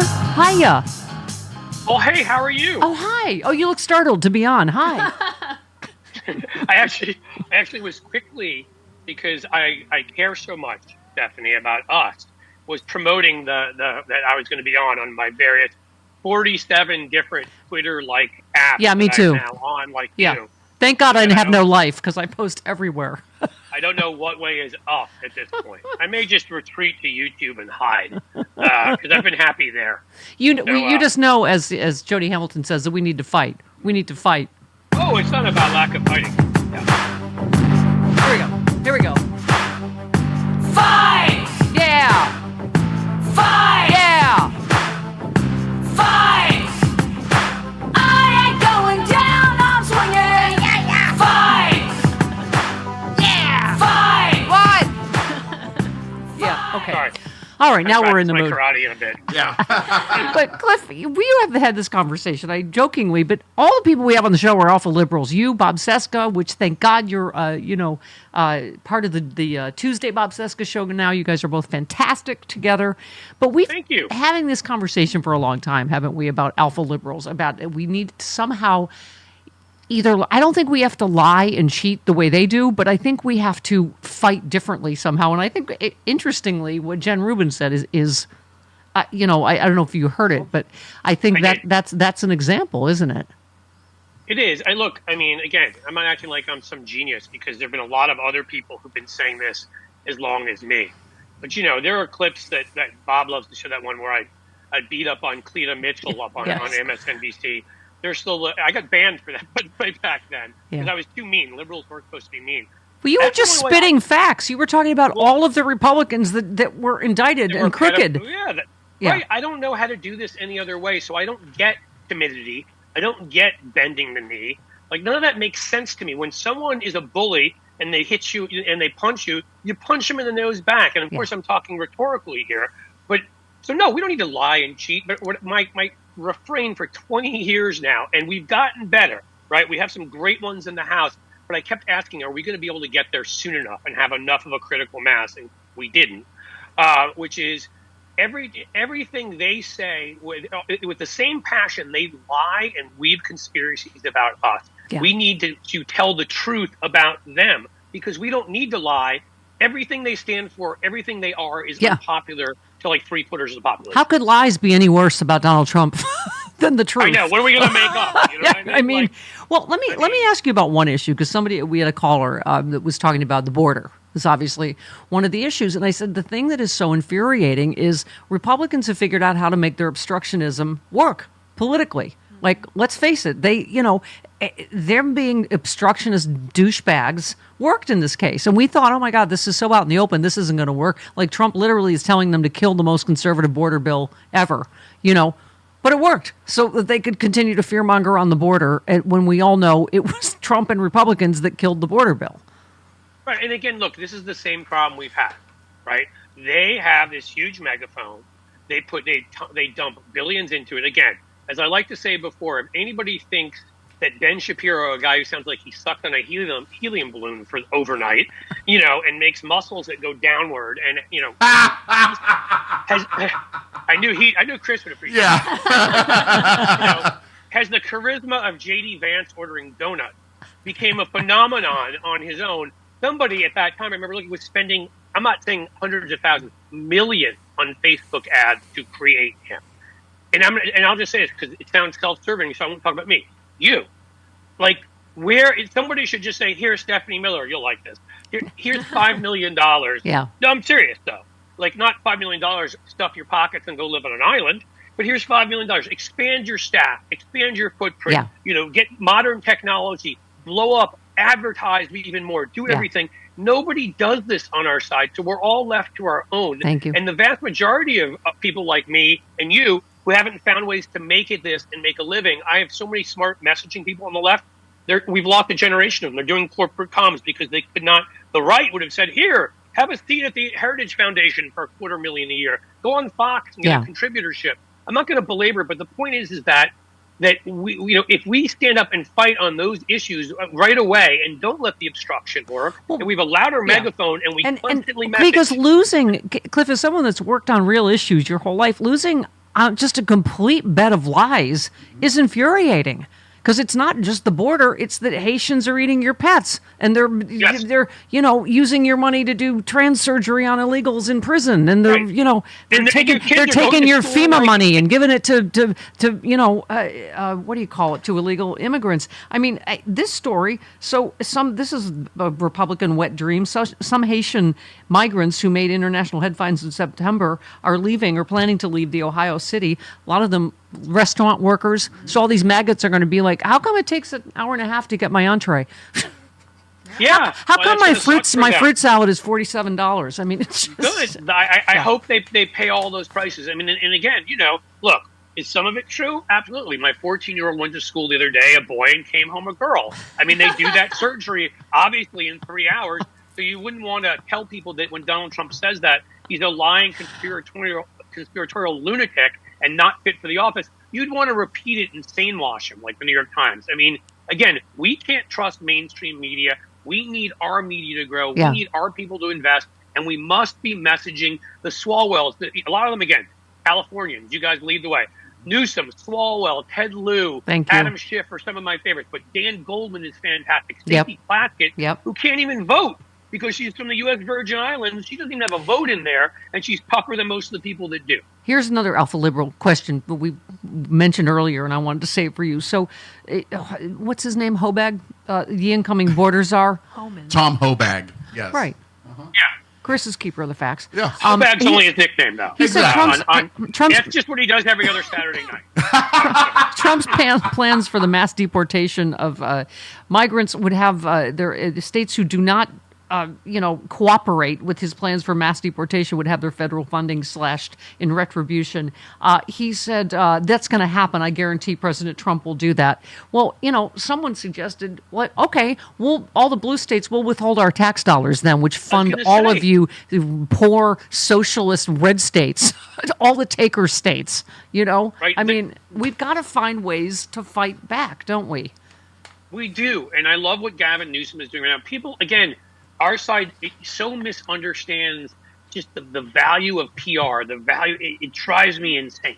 Like, did you see that? I've played that clip that went viral of the Maori in New Zealand getting up and doing a dance. Yes. And they were going to rewrite the treaty. That was beautiful. Again, spectacle gets attention. I'm not saying we get up and do, but get up and make noise. Get up and get attention. And I mean, right now, in cities like, I don't know, everywhere, Cincinnati, Kansas City, Austin, Texas, whatever, do they have the power to say no to the federal government? No, but why isn't every city council passing a resolution? We will not comply when it comes to immigrants. We will not comply with your stupid, we're going to try to enforce gun laws in any way we can. This is the stuff the right does. Yeah. And if we were constantly messaging from the lowest level to the top while building this infrastructure, they would stop being able to dominate on these stupid issues and take fringe issues and conspiracies and beat us with them. Yeah. And this is, it's infuriating. Yes, it is. Because I've been fighting lies for years, and they've proven their obstruction works for years. Mitch McConnell stopped the Supreme Court justice. That was back in 2015. So this isn't a post-Trump thing. This is a long-time Republican thing. For instance, Frank Fleguzzi is the one that first put out there that the Biden administration should do FBI background checks on all these people for, national security purposes. But I just feel like, we don't fight that way. And, we're institutionalists and blah, blah, blah. And it's time to stop. I'm so sick of it. Like, we don't do it. Like our side said, like our people, here's what they can do right now. I'm sure there's undersecretary, all sorts of positions that don't need to be confirmed by the Senate. Put people there. Fill every position with somebody. Judges, get every single one through. Yeah. Death penalty. It's barbaric. We don't believe in it. Commute all of them and thank give them you. life sentences. And by the way, Cliff, to your point, he's not the great and powerful Oz, like when he's like, no recess appointments until I'm in office. Everyone's like, you. Like, he's not president yet. Also, all the people, I'm sure, taunting you and all of us on, social media, get used to it. Matt Gaetz is going to be your attorney general. It's a done deal. It's like, well, no, it, isn't. So when we fight, we still, maybe we're not going to win a lot of them, but we're going to win some of them, but we won't win any of them if we give up. So I just want to say some of those MAGA guys are like, my choice, your body. And I'm just like, listen, we've seen the choices all you guys have made with your bodies. Yeah. I'm sorry, I don't want my saturated fat to go up to about 47% of what my body is. So no, you don't get to make choices about anybody's bodies. You don't get to know, just because you guys can't go near a woman's body who's actually interested in you, stay the hell away. All right? By the way, Mark from Tennessee said, watching a Trump administration ramp up is like watching a bunch of drunk frat boys assemble a futon. They threw away the instructions, the base is warped, it's not properly supported, but they do have a lot of wing nuts. Yeah. Yes. Put it this way: an IKEA cabinet is put together better than this cabinet. Okay, I think we could all say that. Yeah. No, they're just, and we shouldn't even let ourselves get distracted by that stuff. I said for a while, and I'm sorry, we have to brag because no one else is going to about us. I ended up being right. I said, Democrats, don't waste your time on Matt Gaetz. The Republican, people need to understand what's going on. The Republican coalition hates him. Yeah. They all hate him. Yeah. They're all scared of what's in that report. They were always going to stop them on their own. I did a video where I said, if they make us do a hearing, every Democrat should get up like at the end of Animal House, where they walk out singing "My Country 'Tis of Thee." I'm not saying we should have done that, but maybe. Yeah. And just get up in front of a microphone and say, he's unserious. He's being investigated for serious crimes. He has no experience in this. This is below us as a country. Yeah. You all Republicans in the Senate chose to vote for him, for Trump. You figure it out. We're not even participating in this. Yeah. And now we have Pam Bondi, who absolutely should be disqualified for being an election denier, who should be, disqualified for taking an obvious bribe from Donald Trump, should be for saying investigators will be investigated and prosecutors will be prosecuted. I mean, all should be disqualified. And then she illegally funded him too. Huh? She also gave him an illegal donation from a 501c3, from a nonprofit to hit. I mean, but she's going to get through because again, that's not going to be bad enough. I hate to say it, but but Gaetz was always obvious. Yeah. And we also have to remember any divisions we can find. McConnell got Thune in there instead of Rick Scott, who the MAGA wanted. McConnell still is. I hate this, trust me, because I hate McConnell. Yeah. But he has institutional power. They owe him their seats. A lot of those senators. He raised them dirty corporate money. Play the divisions up. Yeah. Big Pharma. You think Big Pharma is going to allow Robert Kennedy Jr. to stop research and on infectious diseases for 8 years? Yeah. To put people in prison for Adderall? Yeah. Pharma's going to stop. So just let them take care of it. Oh, no, I said. I mean, Elon Musk threatening to, primary anybody that wasn't going to vote for Matt Gaetz. Or I'm like, you have at it, all yous. Fine. All right, 21 minutes after the hour. This portion. Oh, hello. Good morning, Malcolm Nance. Hello. Malcolm Nance. Uh-oh. Malcolm Nance. Hello. Is he frozen? Hello. There he is. From Okay. Los Angeles. Hello. Hello. Go ahead. Reporting from Cairo. Oh. This is Malcolm Nance. Listen, sorry I hit the mute button. I was sitting here listening to that and thinking, I'm on the other side of the world. I've been having a grand old time decompressing from the disaster. What could Steffi do to get me riled up? And play this. I can't believe you did it. Well, good God, we're going shouty right out the door. Yes, we are. Jeez Louise. Okay. Nikki Haley, as you said, who could have said all of this in advance, didn't, because they're all looking out for their own self-interest and self-importance. She could have called this out before, but the choice of Tulsi Gabbard for Director of National Intelligence is the surrender of the U.S. intelligence community to Moscow. And I'm going to say exactly what I said when I made an assessment about Kash Patel. Here's what's going to happen. She won't be able to eat a thing in that building because people will spit in her lunch. I'm not joking. Yeah. She will have to call out for DoorDash, and the DoorDashers will be spitting in it. There is nothing. The community will close ranks. They won't say a word to her. She can't get through the number of cipher locks to determine if what they're telling her is the truth or if what they're telling her isn't given what we call a blue dye, which is intelligence in which we know We know that the user, if they leak it, it will tell U.S. intelligence and the FBI that this person is a spy. She'll have to be suspicious of everything. So if she thinks the deep state is a thing, well, just imagine what the Constitution of the United States is. It's the ultimate deep state. She is being put into a position where she will be able to use all the resources of U.S. intelligence. Granted, it's a management position. It is not an operational position. But you may as well invite Vladimir Putin's director of FSB and the SVR, their clandestine service, to just come over and photocopy what they want out of there. I'm not saying she's a traitor, because the Constitution says to be a traitor, the United States has to be at war. What I am saying is, if war were to ever break out, she'd meet the constitutional definition. So what does that make her? That makes her a asset of a foreign intelligence agency. She was a apologist for Syria when all of us, 300 chemical attacks were documented by the United Nations in Syria, and she went over and was an apologist for the greatest mass murderer. Let me tell you, Netanyahu, Gaddafi have nothing on Bashar al-Assad. Nothing. He's killed over 500,000 of his own people, men, women, and children with biological chemical weapons over there. He mass murders them. He tortures them in wholesale supermarkets of torture. So you know, like I said, nothing. She's been nominated. That tells you all you need to know about Trump.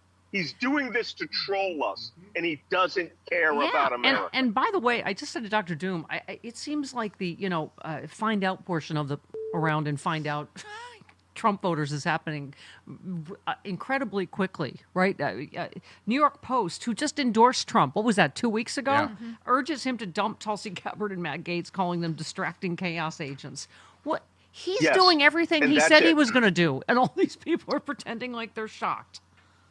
It's a chaos agent. He's creating his version of The Apprentice, U.S. government edition, in which people will kill other people based on their crazy ideology. They will compromise the security of our agents.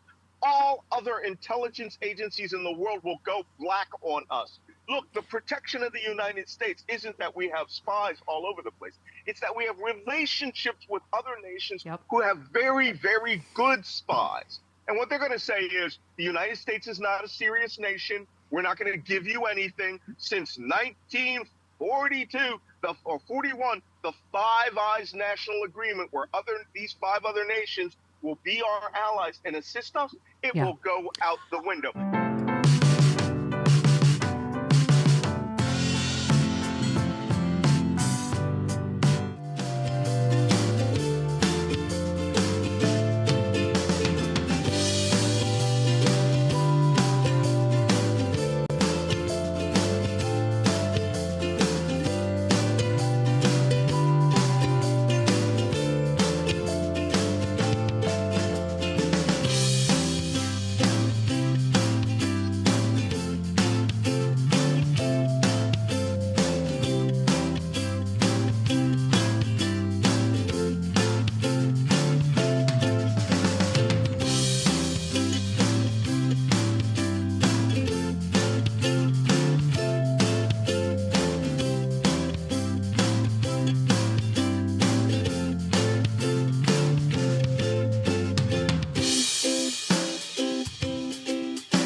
Look what you did. Look what you just made me do. What?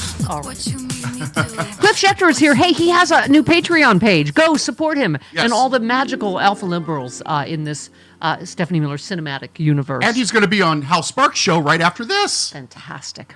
We were just talking I off air. got nothing else to do. I might as well just keep going on shows. It's fun. And you're like the permanent Tuesday co-host of the Bob Cesca show now. Yes. It's insane. I just got invited on by Fugelsang for so I'm not messing around when it comes to the sexy liberal universe. Can I just am say, not messing around. This is our superpower, is everybody you've mentioned, everybody in this universe is funny. is smart. We don't just talk about politics. I think that's really important. We've been obsessed with this tweet. Every pet owner is an unpaid voice actor and songwriter, because that is a very large part of my life too. It's how I release my stress. Yeah. Mike's, I don't know what your song is. Mine is These Little Dogs of Mine, I'm gonna let them shine. I don't know why. That's just their song. That's weird. Yeah. Mr. and Mrs. Kisses. Hey, that's my voice if you work. dig it, you dig it. You know. Right. We got obsessed with why you can't. There's that one drawer that the potato masher always gets stuck in, and then you can't open the drawer. There's always some drawer that you have something in there that's. Yeah, no, I usually end up forcing it and breaking the drawer. So Yeah. my Smash. wife really appreciates that quality. And I'm sure that won't be why she eventually leaves me. When I've broken enough drawers. We see you, men. There's always babe, this has got to soak. And then, that's another trick, a man trick. You put a thing into soak, and that just means I'm not going to clean this. I'm just going to put it in the sink. Oh, I did and that when I was... if it stays there a month and a half, I'm going to pretend I don't see it. There's a simple theory for why we're so screwed up right now, which is men on average suck. But liberal men are better in that, like, we at least try to understand to a certain degree other people, whereas the other men are just caught in their evolutionary, lizard brain ridiculousness and don't want to. That's the difference. But in general, that's a T-shirt for us. Liberal men suck less. Yeah. There you go. All right. More that's clip good checker. stuff.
Wow. Yeah, I find lots of inspiration in rapists with Aryan tattoos. Yeah. Thank you. Forgot about the Aryan tattoos. Yeah, I mean, Oh yeah. we can't, how many times can we say it, Cliff? Women don't go get a rape kit run on them at the hospital if they've had consensual sex. Men don't generally pay women off if nothing happened. I mean, Again, yeah, you can say that we don't have all the details. He paid her off. Come on. Let's all be adults and say we know what happened. Senator Duckworth about this. Mr. Hegseth has acknowledged that he paid a woman back in 2017 to quiet her accusations of sexual assault. He claims it was consensual sex. I'm sure you've read that Monterey police report, as we did here. It refers to the offense code as, quote, rape victim unconscious of the nature of the act. It details both the accusers and Hegseth's version of events. Here's what Senator Mark Wayne Mullins said it shows. 2 people flirting with each other. Is the committee going to speak with the victim to ask if this was a misunderstanding? Well, that will be the decision of the Republican chairman of the committee next year. I hope that we will, but I suspect that they, again, will roll over for Mr. Trump. Frankly, I will raise those questions. I mean, here's the other thing. There's so many. First of all, as she also said, he's not at all qualified to run an enormous department like this. He also openly fantasized about a violent clash between the U.S. military and its political rivals, who he describes as domestic enemies, like Trump does. Well, he wrote this book, right, in 2020, imagining the outcome of that year's election would lead to a national divorce and a civil war that would involve the military and law enforcement taking up arms against Biden's supporters. The name of his book is American Crusade. So subtle. Oh. Yeah. Not related at all to the Aryan stuff he has. Also, I wonder, when he wrote that book, were there multisyllabic words in it? Or did he sort of stick to the simple ones?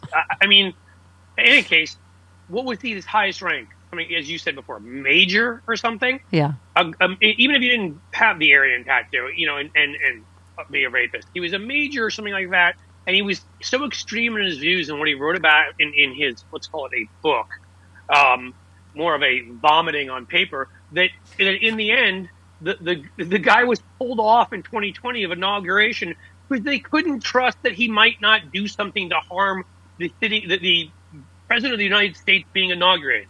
I mean, is that not enough? Yeah. I mean, thank you. Where are we? What world are we in? Thank you. How about this other part of his book? His book, he describes a 2019 conversation between him and Trump after he urged Trump to pardon service members who had been charged with war crimes in Iraq and Afghanistan. He said, the phone call ended with a compliment to me I'll never forget and might put on my tombstone. You're a warrior, Pete, a warrior.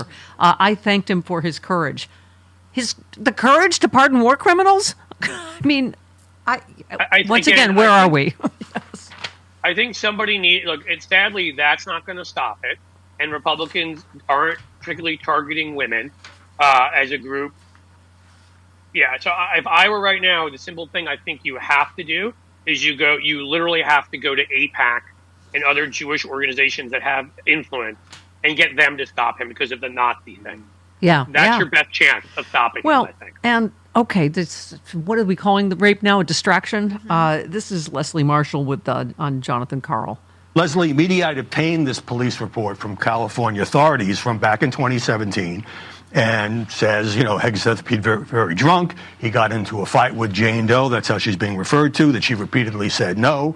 And a rape kit confirmed the sexual encounter. Again, Pete Hegseth says this was consensual.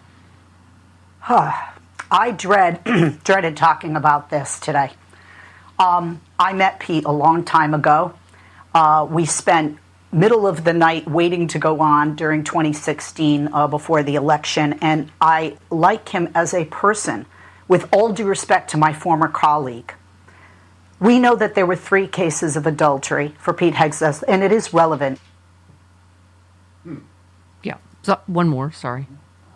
And the reason why it's relevant is Article 134 of the UCMJ considers adultery against the military, which the Department of Defense is part of. You can't lead an entire organization and all these people if you can't lead by example. 1. 2, I am a rape victim, and I can tell you there's a reason 1 in 10 rapes go unreported. And it's very difficult for a woman to go in and have a rape kit done. It's physically, mentally, and emotionally very difficult to go through that process, as I have.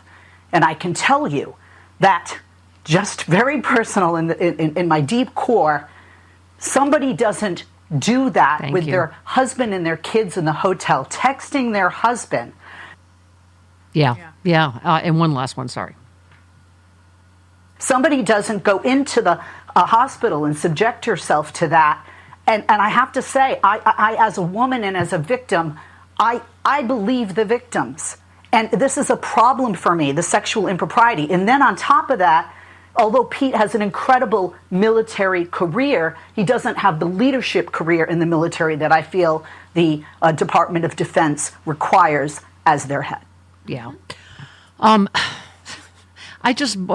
this is like you've got a rapist, adjudicated rapist is the president, right?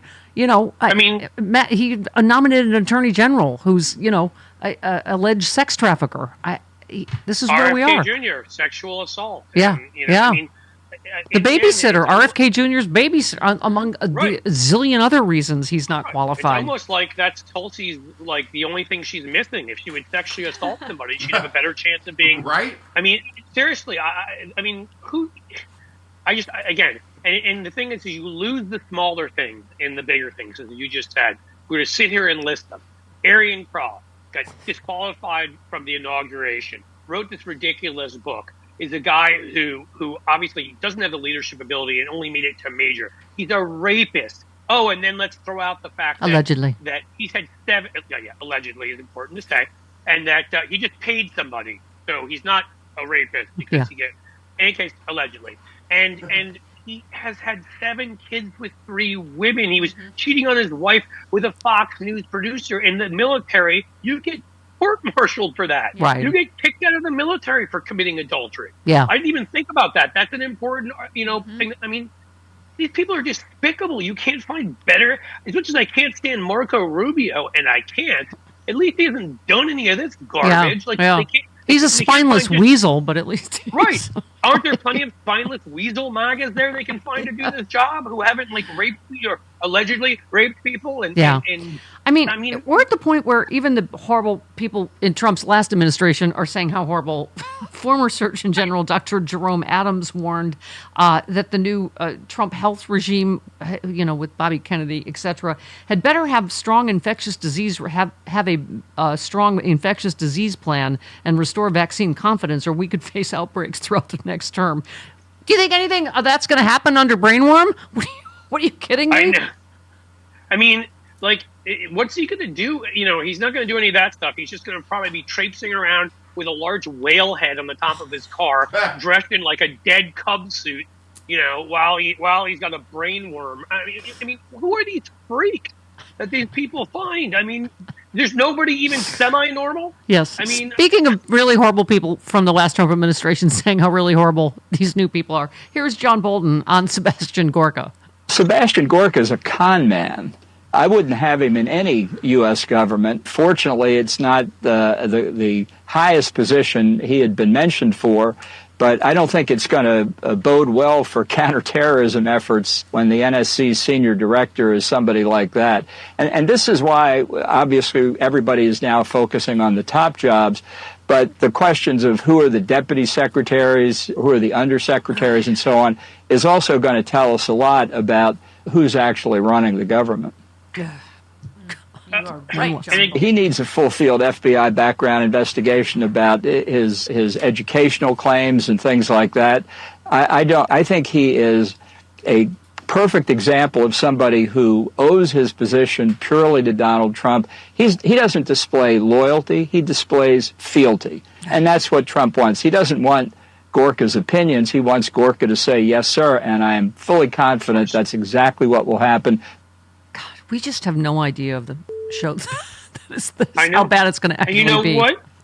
We can't even, again, just like with Hegseth, nobody brings up the fact that this guy was a member of this organization, I think it was called the Hungarian Cross. It literally was founded by remnants of the Nazi Party in Hungary. Yeah.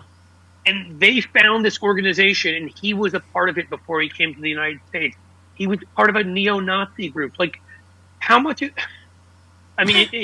I don't even know what to say at some point. I mean, this is such a ludicrous group. If you just asked me, like, come up with a more ridiculous group, I would be like, okay, Yeah. dig up Jeffrey We just- Dahmer, maybe the Yeah, ghost of we Idi had- Amin. I know that Like, Tulsi Gabbard was on a TSA. I'm just going to go on a limb and say I don't think someone on a no-fly list should be the head of director of national intelligence, but that's just me. yeah, you literally could randomly walk down the street and pick 6 people, and they would almost every case would be better than the people he chose. Yeah. It's so interesting you mentioned Nazis because Charlotte Clymer's like, oh, how come you have that poster? And I'm like, that's my dad, Goldwater Miller.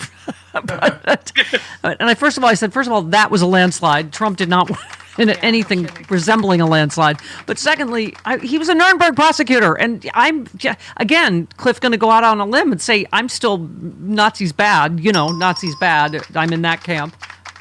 Yeah, it's amazing how that was a bipartisan thing. For a Used to long be, time. yeah. Yeah, Republicans were very much on our side on those kinds of things. And it is amazing, again, when you go back to Goldwater Miller or you go back to you go back, you find Nixon, of all people, creating the EPA. Right. Like, the Republicans actually, as bad as Nixon was, believed in some form of government and not just tearing everything down and destroying everything like these people did. Yeah. Let's go back to Eisenhower tax rates. How about that?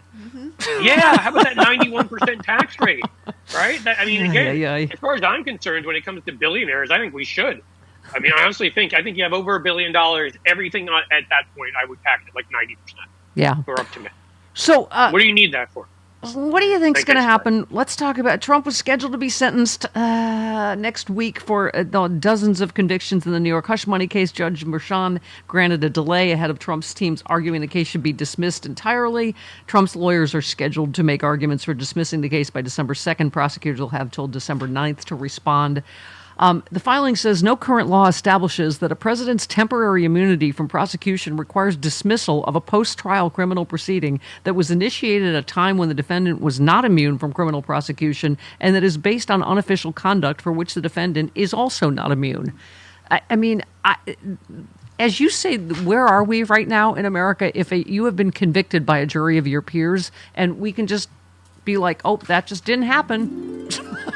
Right? I mean, these are the cultural things in democracies that are the bedrock of a democratic republic that if you get rid of, you usually don't get back. And the thing is, if the rule of law is that far gone, that this man with what he's done throughout his entire life cannot be held accountable for anything. Yeah, I'm sure that doesn't send a message.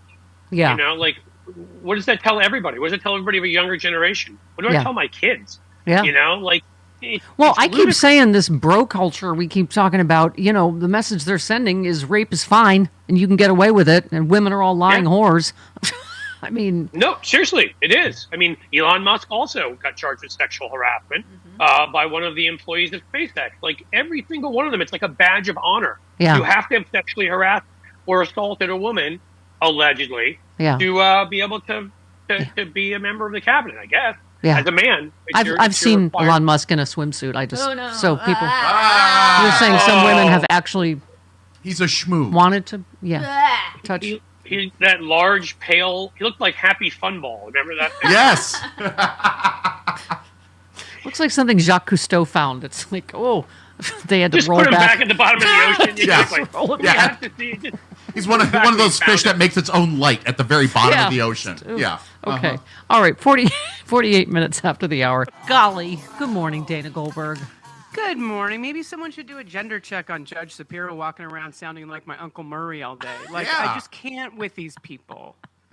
And thank you. Your thread was the best. I stopped taking Nancy Mace seriously about protecting women's spaces after she voted for an adjudicated rapist to be president of the United States. And will for attorney general, too, by the way. Absolutely. They want to protect women's spaces. I don't feel comfortable with the trans woman paying next to me. You think these women feel safe in Congress with Matt Gaetz, who clearly raped an underage girl? I'm sorry, allegedly. Yep, I gotcha. And the president of the United States, who was convicted of rape? Like, you really think this is about protecting women's spaces? Come on. And 3 years ago, she put out a tweet saying that she supports the LGBTQ community and equality for trans people. I don't know what happened to that woman that made her her so ugly and so evil. And I'm talking about the inside, not the outside. Yeah. But it is Just a bizarre bully. to me. Just a Elon bully. Musk happened to him too. Yeah, just mean. She, when asked whether she planned to talk to McBride, May said no. Sarah McBride doesn't get a say. I mean, she's the person at the center of all of this. I'm sorry. Like I said, this is like the help for transgender people. I mean, Mike Johnson's literally like, she has a perfectly good bathroom she could use in her own whatever. Are you kidding me? Right? Like, so you're just going to make sure that one member of Congress, maybe she has a vote or she's late to something, but she can't use the bathroom that regular people use. Where do you think Sarah McBride has been peeing for the last 4 years when she was in the Delaware legislature? Thank you. And no one had a problem with it because there weren't bigots running around in the legislature. This is a made-up issue. This isn't a problem. More Republicans have actually been arrested for committing sexual assault and crimes in a bathroom than any trans person ever has been. Well, and also, Nancy Mace being the first woman at the Citadel, didn't they have to make special bathroom accommodations for her? I'm sure they did. When she first enrolled? This is such a non-issue. I can't even. Nothing like a woman from the South proud about segregating restrooms. It's just disgusting. Yeah, you said trans women are not committing crimes in bathrooms. Here's a short list of Republicans who have: John Hinson, oral sodomy; Larry Craig, part of a sex sting operation; Bob Allen for paying an undercover cop for oral sex; Q shooting star, the more you know. That was cute. Thank you.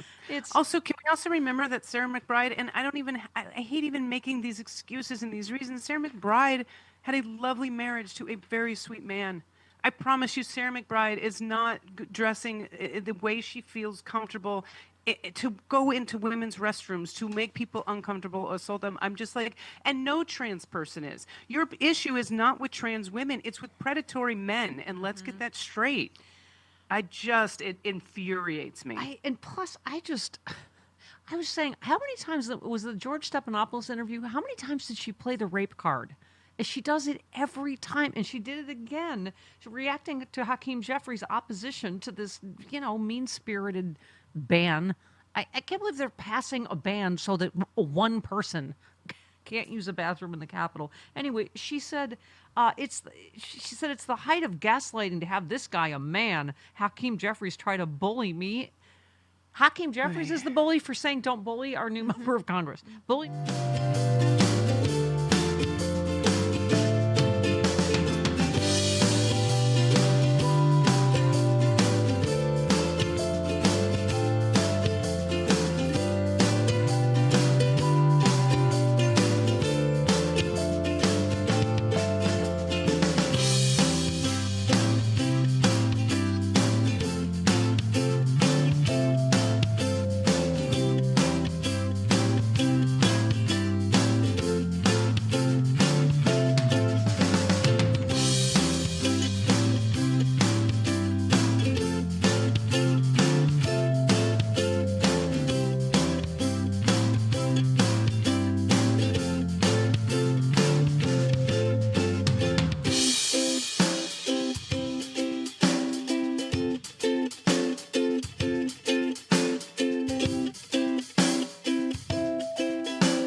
Golly. Alpha Liberal, Cliff Schechter is here. Real quick, Heather in Portland, Steph and the gang. While the circular firing squad among Dems is hardly surprising, I'm glad to hear you and a few others asking the real question, why do only the Democrats need to change when the reality is that progressive policies are more popular? When a woman goes back to an abusive ex, it's not because all the nice guys aren't nice enough. There was no perfect policy or interview or turn of phrase that could have changed the minds of the millions of people who feed on a constant diet of lies. The dysfunction in this country runs deep. I don't recall a lot of soul-searching among Republicans when Trump lost the popular vote twice. I don't see anyone trying to reach across the aisle and build unity, just claiming a mandate before all the votes are even counted. Thanks for everything you all do for make us feel sane and supported. Yeah, that's why I'm losing patience with the circular firing squad. And also, Glenn, what? Cliff, I feel like one thing we learned is that, polling and pundits, wrong again. Like these two stories this morning, poll, most oppose Trump J6 pardons and women in combat ban. Again, saying, people are on our side. This poll, nearly 60% of Americans approve of Trump's handling of the transition. What? I mean, most people obviously are not reacting well to his cabinet picks. So what is your take today on polling? Sadly, it's just going to be the same thing. First of all, the right-wing stuff puts out polls that are fake. I don't know which these are. Right. But it's generally going to be the same thing, and like lots of other people have said it. They have an enormous, self-perpetuating hydra, a megaphone, that forces its way into mainstream media. They own local TV stations with Sinclair. They own local radio with Salem Christian Radio. They get into people's minds, and it's reinforced. So if you listen to your local radio, it's Salem. You listen to your local TV, it's Sinclair. Then you turn on Fox News. You're hearing all the same garbage. And we have not even tried to compete for the most part. The people that have been successful, like you, have done it on your own. No one's sitting there dumping. And if we will build a megaphone so people will not be so misinformed. Remember, they had to lie, heat, shield, lie, heat. I can't even speak English. But they had to do all of that and weave conspiracies. And still, his, little victory, not his huge victory. It's at 1.5%. Yeah. There's still a bunch of votes to count in California. He's ended up at 1.4 or 1.3. Yeah. And when Bush won in 2004, it was a little bit over 2%. They have to do everything right and lie about everything to barely win. So America's with us. We just need to get them the correct information by putting money into the places we can do that, and we will win. And one of those places is Cliff Schechter's Patreon page, his YouTube channel, his new co-hosting gig on the Bob Cesca Show. We love you, Cliff Schechter. We'll see you next time.